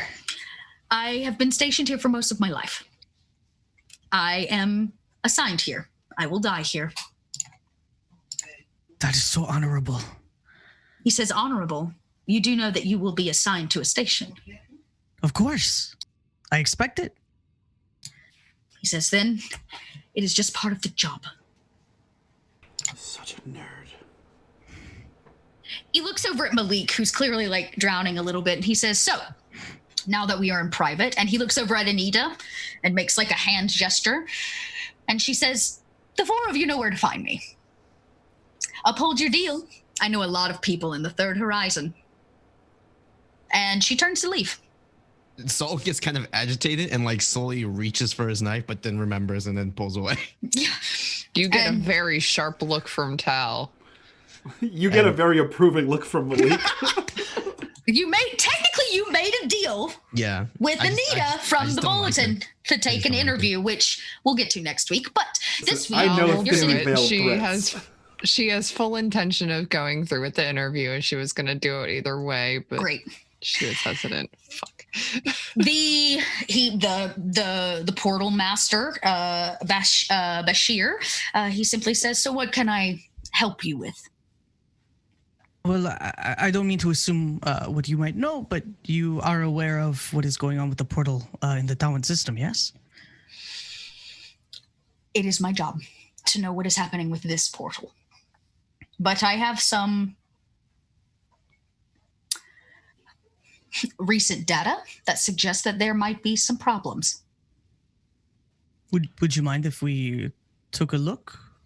We were sent to investigate the portal. So to have a full assessment of all possible knowledge ahead of time would help us prepare. I hate to be this way, but I must have some kind of proof that you, in fact, were sent. If I let every person that walked aboard this station asking to see my station, well... I would step forward and pull out the dossier. I'm assuming my dad's not a moron, and he would probably put some sort of like official seal to make it look legit. Correct. And technically it is legit. It was just passed down through to you. It is actually a legit contract that was picked up by the syndicate. They basically bought the contract to do the work. Right. I would hand him the dossier and be like, all the information you need to be written right there. I see. And he says, you flew in on the freighter, yes? The science freighter? I look at Tal. Yes, that was the Defiant. And you came from Kua? Yeah. I imagine that you saw the debris field? Oh, yeah. We got really friendly with that, actually. How friendly? Friendly enough to say go off course? Yeah. Yeah, we did. I think. Dare I ask what you found? Nothing. Quite a lot of radiation. There was a ship there. It was filled with traveler knows what. We didn't stick around for too long. The Ghazali. It was much too close to the sun. Yeah. Yes, we have watched it float towards the sun for a few days now, since the incident. Did you watch it explode? We did. Our reading tells us that it actually had a reactor problem. It exploded long before it was supposed to be consumed by the star. It's a good thing you weren't on board. Most definitely. Praise the icons. Praise the icons. We felt What? that explosion too. And he walks over to the station for the first time and he pokes at a few buttons and the HUD kind of changes for all of you. And he says, this is an average reading of when the portal opens and moves a vessel through to the Taoan system. And he kind of shows you, it reads like normal. The lines are green. And he says, this is the reading that we got as the Imperial vessel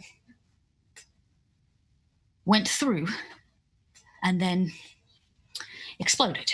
And he flips it and it reads at these very high levels, much higher than it should. He says the energy and radioactivity coming from it reads differently than anything that we have ever seen. More importantly, this, and he points to the first one, shows what it looks like as a portal opens towards Taoan. This one shows that two vessels shared the portal that we opened for the Ghazali and the freighter to Taoan.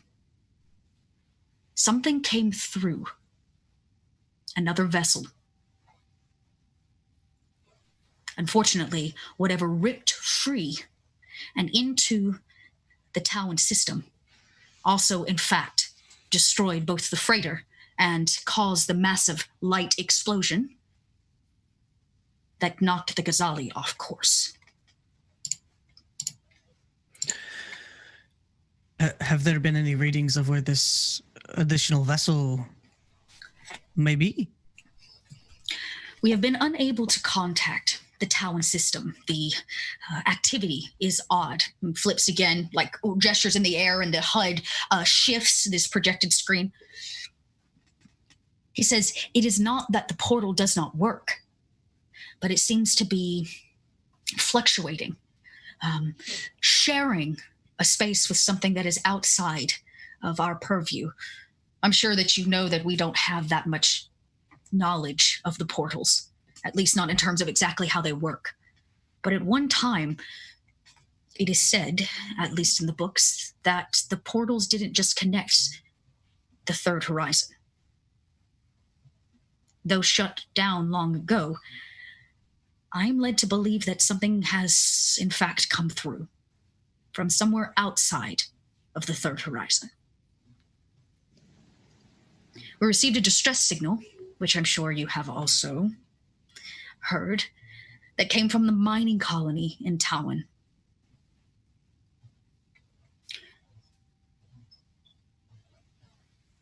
We believe it to be completely destroyed. Whatever came through took out two vessels and a mining colony in less than a few hours. We are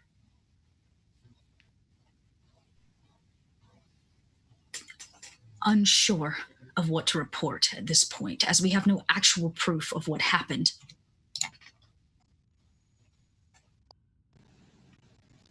The bodies from Part of the debris. From the mining station itself. No. That is still a mystery, and I don't know much about it. I have left that in the capable hands of our station chief and head commander. But they were recovered from the debris that came off of the Imperial vessel that was broken in half. It seems for some reason that the Consortium was transporting bodies. Some of them are marked for the Ghazali, and some of them are marked with the marking of the Imperial vessel, whatever its name was. I wrote that down a while back. Zafira. Thank you, Zafira. Were these bodies the ones that were recovered on the docks? Yes. We have hired the Corsair to return them to us. So they were already dead, being transported to the Taoan system? That I do not know. They were cargo aboard these two vessels. Why is outside of my knowledge. Our understanding was that Coriolis was sending a rescue mission. so that they could go to Taoan and save the mining colony. They never made it to Taoan. We were to be the next rescue mission. Or at least a recon understanding mission to prevent what happened before. He says, well, nobody knows what's through the portal to Taoan and what has happened there. It is a 50-50 chance that the portal will take you where you want to go. It is, like I said, fluctuating and is having problems. And what he does show you is that basically it's a black hole. That this kind of a massive, these individual portals float, orbit this star and feed off of the radiation of the sun. But there are these massive kind of rings where it takes the ship out and then it feeds it basically into a black hole that, when calculated appropriately, dumps you inside of the next star system. And he shows you, like, there's a very clear kind of scientific diagram of this black hole and the way they're supposed to function, at least in understanding as we know it now. And he points to the one that leads to Taoan and what it's currently doing. And you can see that the black hole energy is fluctuating. The way, say, energy looks when it's being interrupted or disrupted in some way. And he says sometimes it's stable and sometimes it is not. It's like somebody is trying to feed something through. So this is out of character. Just so to our understanding, the portal isn't broken. It's just doing a lot of wonky things. Yeah, he says technically you could jump through it, but I can't promise that you'll make it where you're going with these unmanageable energies. He says whatever attempted to come through the portal at the same time as the Ghazali, well, it made it through first and more successfully, I'm afraid. So are you suggesting that something else is connected to this portal and it is causing issues with the original energy? I'm not suggesting it. I am pretty sure that someone is attempting outside of the third horizon to, what's a term, hack the portal to use and repurpose. It does not connect to any of the data points or like coordinates that we hold for the 34 star systems of the third horizon. Do we know if the coordinates align with any from the first or second horizons? He looks at you really stoically, as if the words that you speak are not necessarily blasphemy, but could theoretically. Theoretically, he says, theoretically, anything is possible. Though theoretically, these portals could lead to beyond the first and second horizon. Theoretically. He says it could go anywhere if technically the coordinates are in.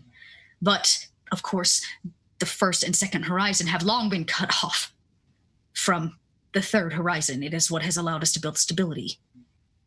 For 100 years, they've not bothered us or been able to reach us, I guess you could say. Maybe this is them reaching. Maybe. You said something came in? And he gestures again at the HUD. He swipes and types a few things in, and he says, here is the exact, you can like watch it, right? The fluctuation lines, the 3D portal piece showing it. And he says, here's what I can show you. And he hits play. And you watch as this kind of blue outline version of the first freighter goes through the wormhole. It gets about halfway through when you see the portal interrupt. It almost like fluctuates outwards. And the vessel, like the Titanic, snaps in half. The back half with the massive explosion goes backwards, hits the Ghazali, knocks it off course, and explodes into a bunch of pieces, which you can imagine is now the debris field. Whatever goes through the other side is not recorded. You can see that the disruption. And he says, see this? He says, that is proof. And he shows you kind of a line of like numbers and letters. He says, this is coordinate proof that the front half of the Imperial vessel made it to the other side. Oh. He says this, and he shows you, yeah, he says made it to the other side. Yeah, made it to Taoan. He reads another line. He says this, these strange markings here.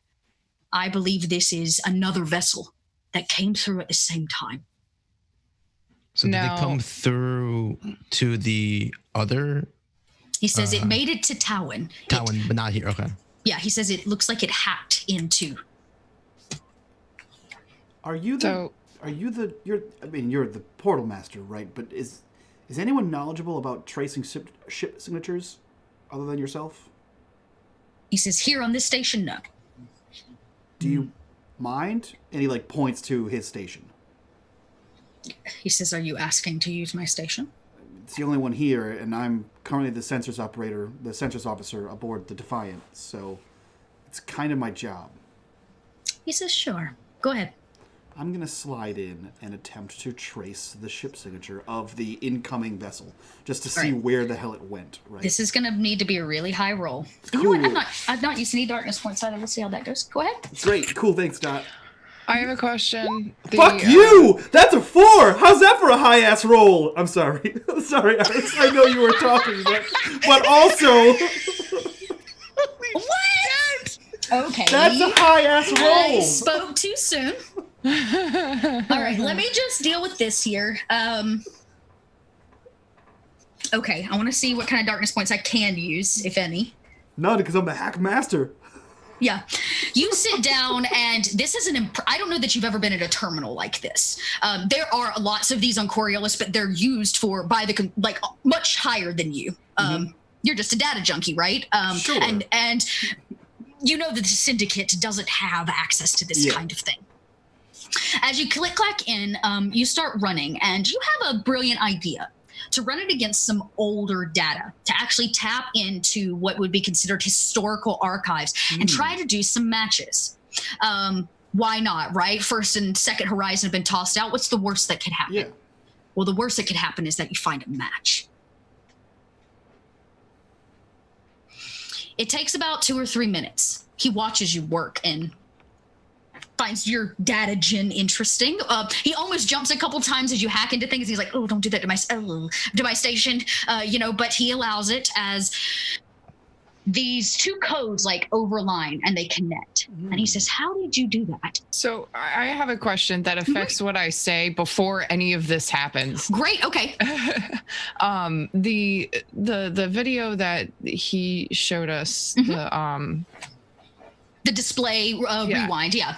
It is a completely just outlines of what was happening in there. Yeah, it's different than the first person cam view that you all have that you retrieved. This is more Then before Malik even goes to that, because I'm looking at this, I'm going to turn to him and say, "Oh, wow. Man, it would be great if we had some actual footage of this." I know. Do you mind? He kind of looks at the both of you that would be very helpful. Too bad we haven't retrieved anything off the Ghazali before it exploded. Oh. And clickety-clack, these codes overline as he kind of watches the two of you. I love that you look like you are kneading a blanket like a cat. And Mike makes biscuits, and the code overlines, and he says, "How did you do that?" And he walks up and he begins, now that it's connected and it's back on the HUD, he begins swiping and he says, these are older files. Their data is unused anymore, obsolete technically, because so much of the ancient information was lost during the Portal Wars. If I am correct, and he just, like Minority Report, he grabs and kind of pieces some things together and creates a new display right in front of you. And he says, that, and that, he says, this is bad, really bad. He says, that is a signature for an ancient First Horizon vessel. And he says, and those coordinates lead to old coordinates of the First Horizon. And I look at Tao. So you could be right. Hey, it's a good day for me. Dot, I have 2 questions for you. I'm all ears. Before the rest of this party hates me. One, with that extra 6 that I got on that crit, Can I forward this information, especially while he's up here doing his own thing, not paying attention to me? Oh, yeah, you could copy it. Can I forward that to the ship? Sure, yeah, you can either download it direct if they were like your data pad. Sure. That way it could be transferred. It's probably the safest way. Okay. And then the other thing is, this is a problem? Yeah. No, this is like a centrally connected computer belonging to a consortium representative of the portals, right? This is a Little shit. Yes, to some degree, this is it is connected at large, but it is a very privatized and firewalled network because of the kind of works that's done on a portal station. Right, but so yeah, he's like an officer, right? So he'd have passwords. He would. Can I use my my icon talent to also create the password in my folder? How about this? There are multiple passwords. You copy down a file full of colonial passwords that you will have to test until you can find the right one. Done. If you have the right one. Take a darkest point. Do you allow me to kill him? Yeah. I mean, you can kill whoever you want as long as you're ready to forfeit your life. I think You're an operative. I think he means me. Oh, Yes, he does. Yeah, I'm talking about Malik. I mean, you can kill Malik whenever and however. I just hope you know where to hide the limbs when you chop them off. So while in he's the bodysuit. yeah, in the spider suit. So while he's up here doing things and like doing his own thing, I'm downloading this to my data pad, and at the last second, I just drag a file with my finger to the data pad, and I just kind of like wink at whoever's looking at me, and that downloads too. Can we roll to see? Can I roll to see if I see him doing all this? You can roll an observation. Are you trying to hide it? I mean, if this guy's back is to me, then no.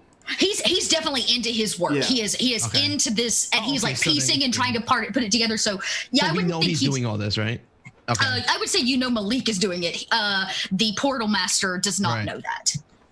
I like look over to Tal, like, should he be doing that? Kind of look like a concerned look, like. All you get is an eye roll and a head shake. Like, oh, the assassin looks to the captain and go like, that looks like a crime. Looks like he's doing crimes over there. Well, listen, like, Saul's all good for crime. I just don't want to die here. You know what I mean? Says the guy who professionally murders. Yeah, I would like to continue living so I can continue doing that. He's like, I'm the murderer, not the murderee. Yeah. To be honest, Done. He's almost out. So the portal master says to you, he says, I suspect with a mission of this kind, it would be smart to report back. But if you would like to finish your mission, and he gestures to the data pad with the dossier on it, he says, if you would like to jump through to Taoan, I'm more than happy to schedule that for you. But I'll be honest, he says,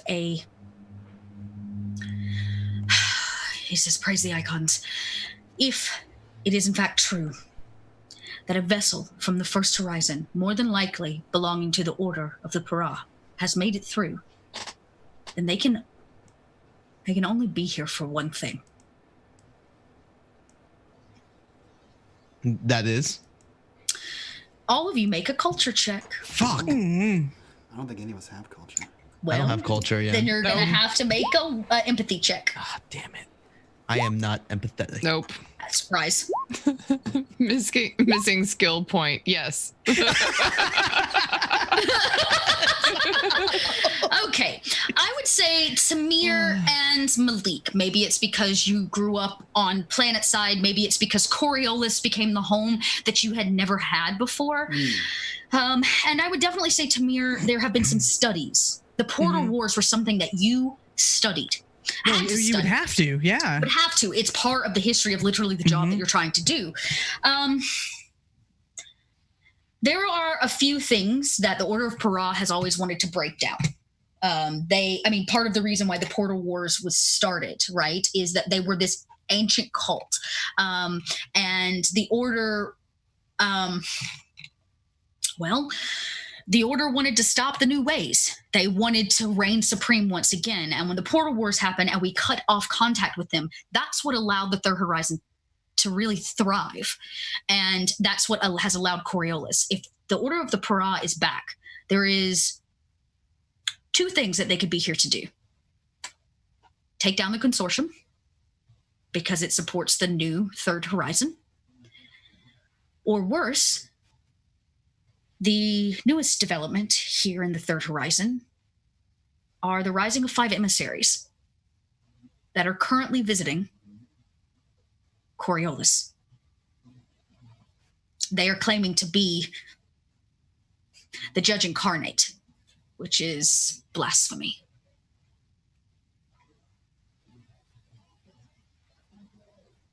So they're either here to wipe out a whole faction or wipe out this religious, like... Wipe out is a hard word, right? There are many ways to create distrust and unrest. Basically, disrupt the peace that's been built. Yeah, on they want to see it fall so that they can, if they've made it through, potentially take over. If they can get one vessel through, can they get more? So they're either trying to parasite their way in, or they're trying to go on the religious hunt against these Fifth Embassy. Yeah, which could probably cause more problems anyway. Yeah. Oh, it could cause some huge problems. Yeah. And as he digs, he says, "I want to go deeper." And he kind of starts digging through all these ancient archives, and he says, "There, I knew it. I knew these from all these years back." And he looks directly at Tamir and he says, "Do you remember?" He said, "Do you remember studying the Portal Wars, the great battles, the vessels? We don't have a lot left after many, of course, of the archives and the history of the First and Second Horizon have been wiped clean." He's like, "But the one thing that we do have are still ship readings from the battles." And he flips and says, there, he points. He says, "That one matches." And as he pulls it up, literally like pinches and pulls it big, Sewell, your knees go weak. Fuck. Why? A vessel shaped like a butterfly. Fuck. White as snow. I immediately, like, subconsciously just go into my pocket and grab it, like just grip it. Yeah, the two pieces lay in your pocket, and either you thought maybe you had just seen something while you were trying to shower, but now you're sure of it. What is that? He goes, he says, "That is a stealth vessel. It was used by the Order of the Para to, to deal in stealth missions when the Portal Wars were open. It travels quickly and efficiently and almost with no trace at all. And it has a cloaking device that makes it almost impossible to identify." He says they call it the white butterfly, named after some ancient insect from the old world, from Earth. Well, I mean, all this shit's now piecing into Soul's head, and he's like, fuck. He says, "You seem a little pale. Are you okay, Soul?" I'm always pale, okay? Don't point it out. He kind of looks at you like, "Yeah, okay, but..." And he says, "So, this is what I know. You're welcome."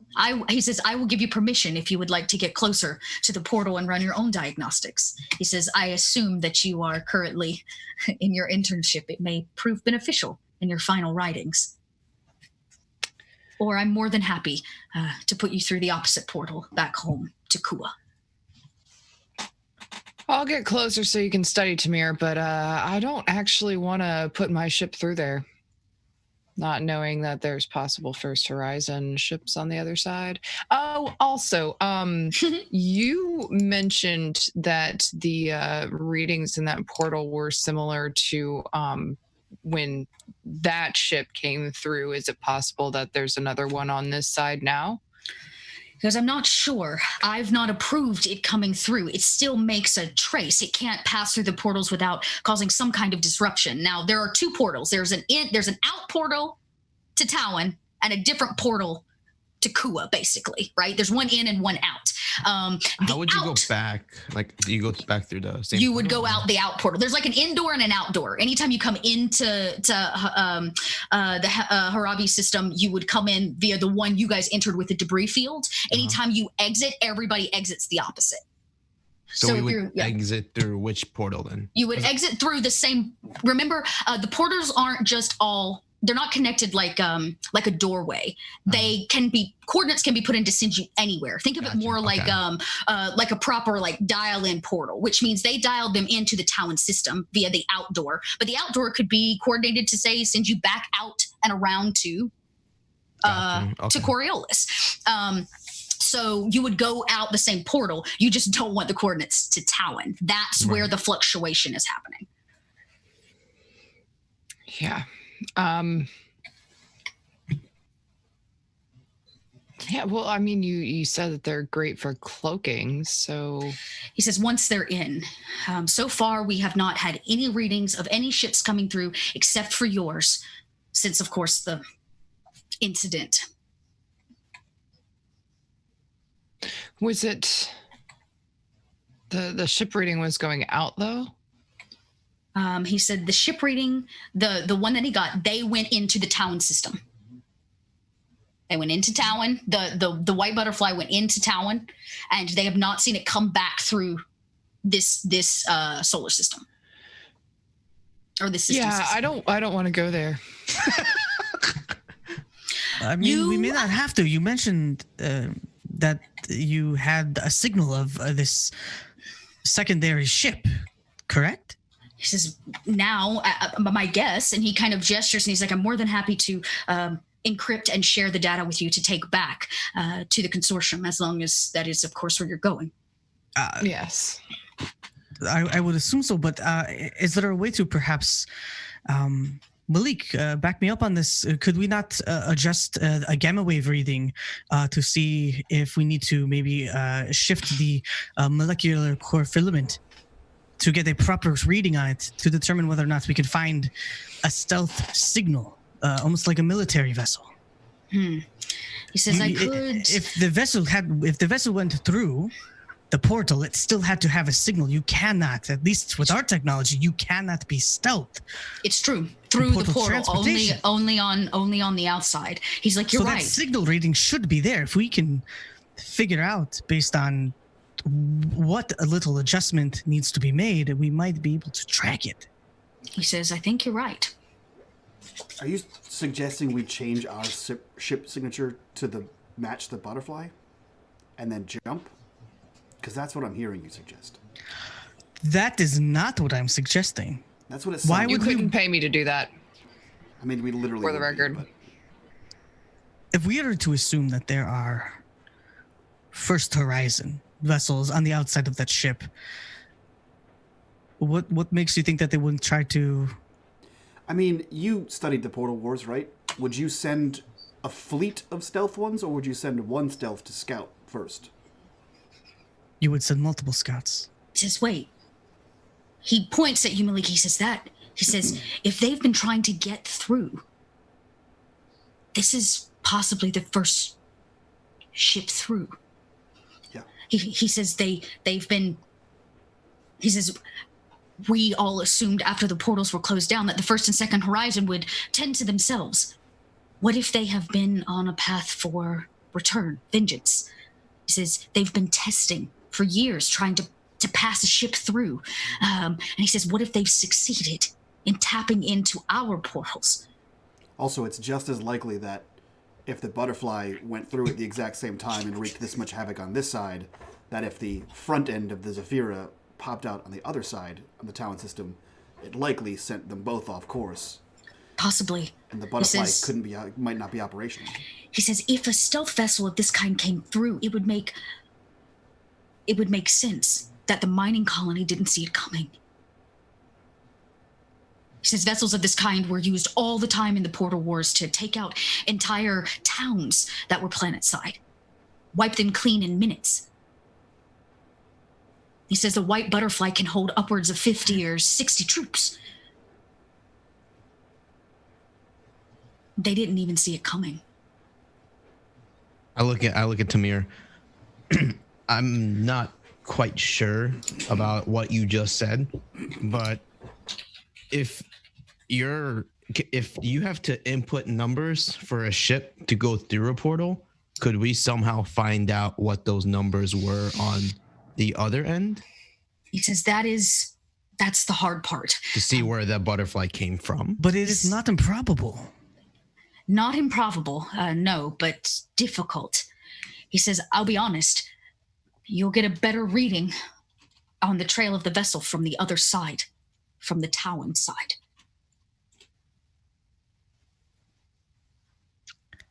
So to get a stronger reading of what I just took a wild guess at, we would have to go through that portal and hope we land on the other side to get that reading of where that butterfly ship may have came from. He says, if you in fact would like to complete your mission, and he gestures to the dossier, which told you to make it to the Taoan system and investigate what has happened there. Though there was a misunderstanding. They thought the portal was down. Yeah. The portal is not down. The portal is volatile. Is there any other way to get to the Taoan section? Go into sleep and take a several month-long journey through space. Yeah. He says you could stock up. You would use, he says, from here to there via flight, even with light speed, maybe 2.5 years. That's not gonna work. By that time, they may have more vessels already coming, or who knows what that ship could be doing. He says, I am not in your position, and I have a duty to stay here and man this station. And of course. The portal, of course, but I think you may be best served reporting what's happening. Malik absolutely trying to play on Tal. He just sort of like leans back in the portal master's chair and says, man, I wonder what kind of notoriety would a single science vessel gain from making an indeterminate portal jump and discovering some kind of attack planned on the third horizon all by themselves. Probably a lot of riches. Or save a lot of lives. Oh yeah, that too. Right, of course. He says, Al is just standing there, kind of tapping one foot, arms crossed, looking at absolutely nobody. Hey, Portal Master, do you have a outfitting station here where we could, I don't know, potentially upgrade a ship? Not suggesting anything. He says we have a few parts. That really needs to be taken up with the port bureaucrat, of course. He manages all sail trade and upgrades to vessels, though you'll be much better served on Coriolis for upgrades of that kind. Mm. If you're asking, can I get you to Taoan faster than a portal? No. Well, I just meant, like, hypothetically, if we wanted to boost up a ship, if we wanted to jump, how crazy is that? If you had some things that we can use to make the ship better, if that option was here. He says, we're not going to have that kind of technology. He says, but maybe out there, and he gestures to the like all the parts of a broken vessel that float in what is now pretty much going to always be a debris field because it's caught in the orbit of this sun. And he simply says, you may find something out there. Other than that, you could definitely check with the junkyard. They recycle parts and pieces. I would like to look at all three, every one of them, and just be like, I know this is an odd request, and this is your station. However, would you mind giving us a moment? And he tries to say it in like the most sincere way possible. He says, of course not. I appreciate it. Thank you. He steps away. He does not leave the room, but he just stepped to the opposite side. He's busy, like you hear his fingers begin to click away as he's still running diagnostics. This is new information. Malik has brought a new puzzle piece to the puzzle that's now helping click some parts together. Okay, I like to like awkwardly, because he doesn't know social cues, but like be like, come here to like the rest of the people. Okay. And in a low hush, I know this is weird, but do you remember when we were on that other ship and I look at Malik and we both kind of knelt down. Yeah. I may have seen something, and I pull into my pocket and show like very briefly the two broken pieces and just be like, I don't know what this is, but, and I put it away. It fell. Oh, this is so weird. You're going to go crazy. It fell and it rolled in the bathroom when I was taking a shower, and it created a design and then of that. And I point to the white butterfly. I just thought you should know. I have a question. Does this look very similar to the one I have in my pocket? No. Okay. The one in your pocket actually seems more like a figure. There's kind of this three-dimensionality to it. It's been carved down to look a little bit more like a figurine. And of course, it was on like a base. What Sewell has in his hand is more like a proper cylinder. It's more like a tube of lipstick is about the size. And around it, carved into it, are these kind of organic lines and shapes. Now, it's been broken in half. It's in two pieces, and it's stone. They look different, that's for sure. Okay. Where you found this on the ship? Yeah, it was gripped by a dead body, and I mean, I didn't really think much of it, and the next thing I knew was in my hand. Wait, it was carved with that, and I point to the picture of the butterfly. I mean, yeah, again. you don't see it here, but like, if I got some blood, like I can roll it in there and then show. Do you have to use blood? Paint, ink. From my experience, repetition is the best way to get the best experience. So I would, just for the sake of creating, I would use blood. That's You know, remind me not to do very much at all with you. Okay. Tal, and kind of like maybe like we're in the little group huddle, but like I think like Tamir's gonna kind of like just like reposition Tal and Tamir for a moment. You don't have to do this, but you know we have to do this, right? That's not at all a cohesive statement. Do you realize that? We have an opportunity to recover information that could potentially, literally save the lives of millions of people here Tamir, in the Third Horizon. we are on a science vessel. We barely have any defense mechanisms at all.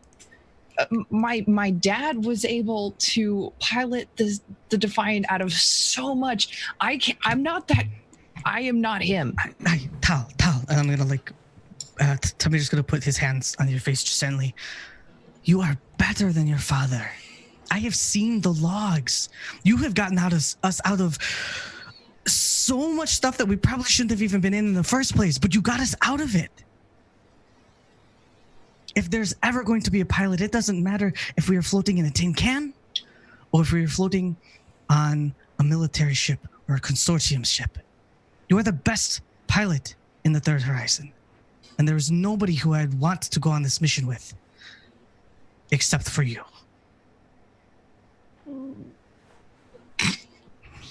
Sorry. Oh, it's so cute.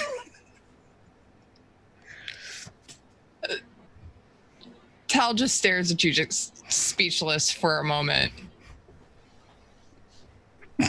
Fine, but we need to do what we can to outfit the ship so it's a little bit beefy, because this isn't. We need to understand more about the fluctuation if we are to jump. And I look at Tamir. I'll work on that. You go outfit the ship with whatever you think that we need. Let me stay here with not Bashir. That's not. Is it Bashir? No. It is. It's No. Bashir. Portalmaster Bashir. Bashir. Let me stay with Bashir. We'll work as long as we need to. We have other information that we may want to exchange. Would you feel okay with that? This is not an instance, I believe, where withholding information is going to be beneficial for anybody. I look at Malik like, You talking about that one thing?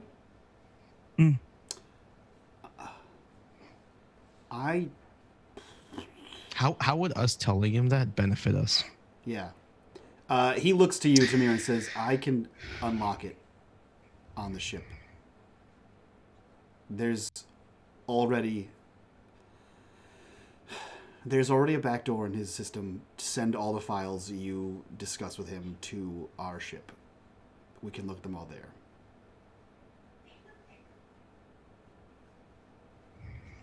Good job. I'm a student.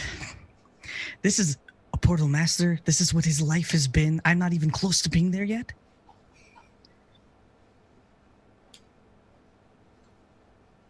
That other brain would be beneficial. We don't fully know what his intention is, though. I'm not disagreeing with you. However, I think we have to be very cautious of what we do and do not tell, and what steps we do so. How about? I look at Tal. I'm like, ultimately, you are the pilot, and you need to be comfortable. So, I leave it to your best judgment. Look, the ship needs repairs. Tal has an interview. You need to talk to the portal master. I'll work on the other thing. Yes. I want you to outfit my ship with any upgrade we can possibly get from here. Done. And I will give you that name. Done. Okay. That'll take a few days. I'll work on the other thing. Once I know what's on it, certain pieces of information. And he looks to Tamir. And I look at Tamir first. This isn't the university anymore. It's not about the university. Do you understand how mathematics works? Do you understand how if you are missing work? an X when you're trying to solve for a Y, you're not going to find that answer. I'm sure there are multiple ways to find that letter that you're looking for. Since when is there letters in math? Oh, God. I thought he was just talking about language. He said math. Coordinates. Algorithms maybe is a better word. Again, Tamir, I'm not disagreeing with you. If it gets to the point, then sure. But I just don't think we've reached that point yet. And you're much brighter than I think you are. What? I'm sure you can figure it out. I did not misspeak. I am very, very certain We do know that I don't like you. That's okay. That's fully... Most people don't. However... Okay. I don't blame them. Wow. Okay. So just understand, though, we have a mission. I want to complete that said mission with the best intention of keeping everyone alive. I can agree with that. I don't disagree with you, but at the same time, I agree with Malik. We don't fully know what would happen if certain information could be released. It could cause panic, mayhem, and that might not assist anyone. So, from my experience, controlled information is better than uncontrolled information. Again, I'm just a cargo holder. I don't really know much, but, you know. No, that is a fair point. I'll do my best on this, but it will not be easy. I believe in you. So I believe that she believes in you. we're all agreed we're going. Yes. Yes. I look at Tal. Yeah. Okay. Great. Now that that's established, the distress signal came out 3 weeks ago. This ship just happened a week ago, and the distress signal said a black vessel. Not a white vessel attacked the mining colony. But we all have jobs to do now, and he just sort of leans back. And it is, of course, the voice of the portal master that goes, I can't hear as well anymore, but I hate to be the bearer of bad news. You're definitely going to want to keep your deal. Oh, right. The interview. He says, be careful. Anita's a tricky one. But if you don't, she will ruin you. Oh, that I much believe. All right. Well, this is going to be fun. The camera pans out, down the hallway, back past a cantina, to a door that says the Bulletin. The camera enters the doorway where we see Anita actively typing away. Her surroundings are individual terminals, small but individual, each of them with some kind of printer or printout that happens. Each of them are labeled. 33 of them. One for every system. And the camera pans over, so does her head, as a printout begins. As it prints out from the Kua terminal.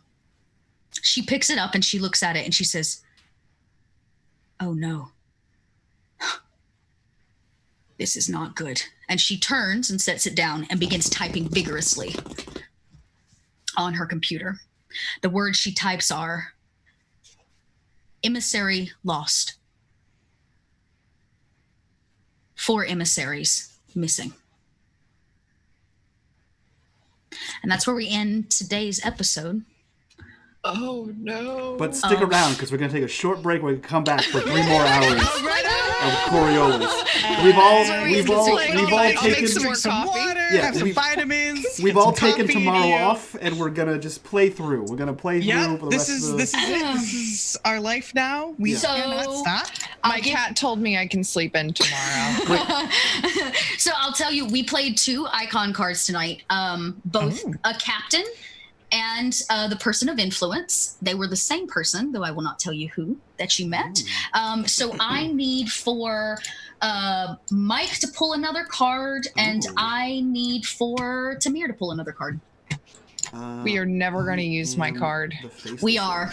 Oh, I've already got that one planned, but it's... Oh, we are. Let's see. Oh, now I'm worried. We are. Damn, what an episode, am I right? We man. got... Oh my god. That's a good one. So you got the star. The star. You ready for this one, Dot? Are you ready? Oh. No. You got... The gin. Wow. If that's not a brotherly fucking thing. Yeah, the star and the gin. We'll take that, and I'll take that. Those now belong to me. I'm going to drop these back into your decks here in a second. Okay. Well, that's it. That is...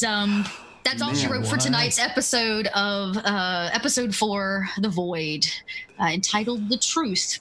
It is out. Man, that was some shit. That was wild. Not gonna lie. That last hour was pretty intense. Oh man, I love though that we can go from daddy sex suit to oh my god, there's some real fucked up shit that's about to go down. Just like family issues to oh my, everything might be destroyed. Yeah. Yeah. Perspective. Yep. Daddy sex suit's okay to wear. Yeah, That's why I was like, you guys have no idea what's coming. This is where we've started, but this is not where we would end.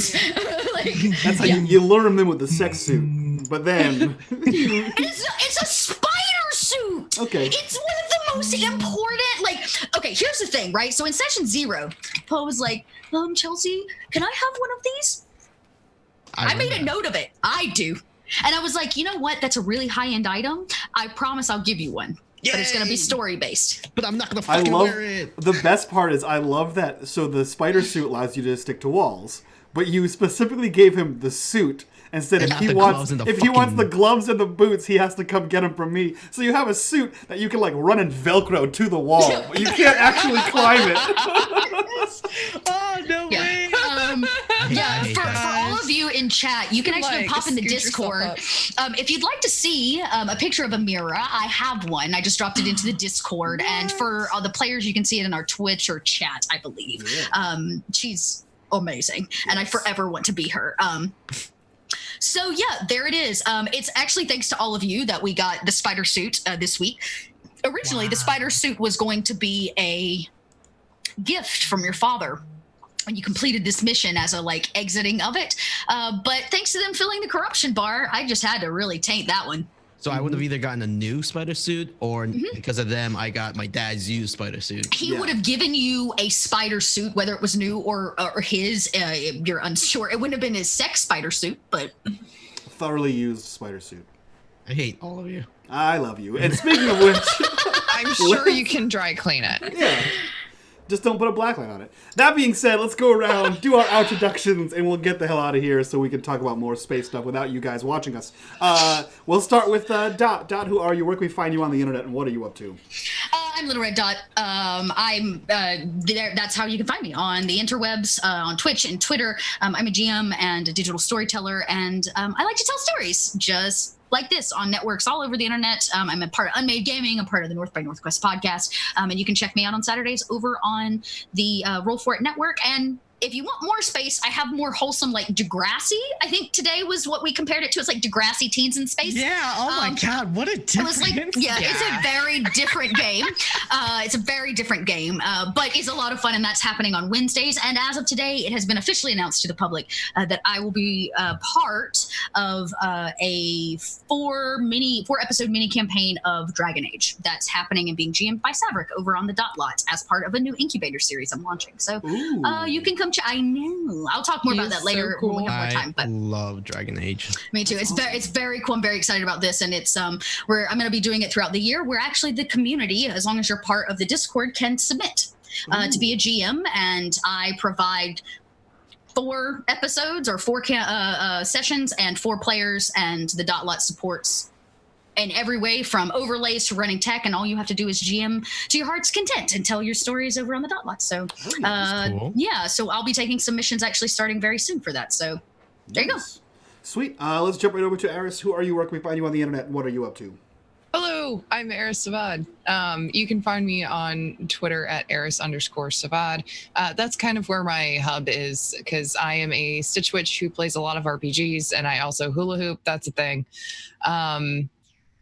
Yeah, I don't know what else to say. Oh, you can catch me tomorrow on Saverick's channel.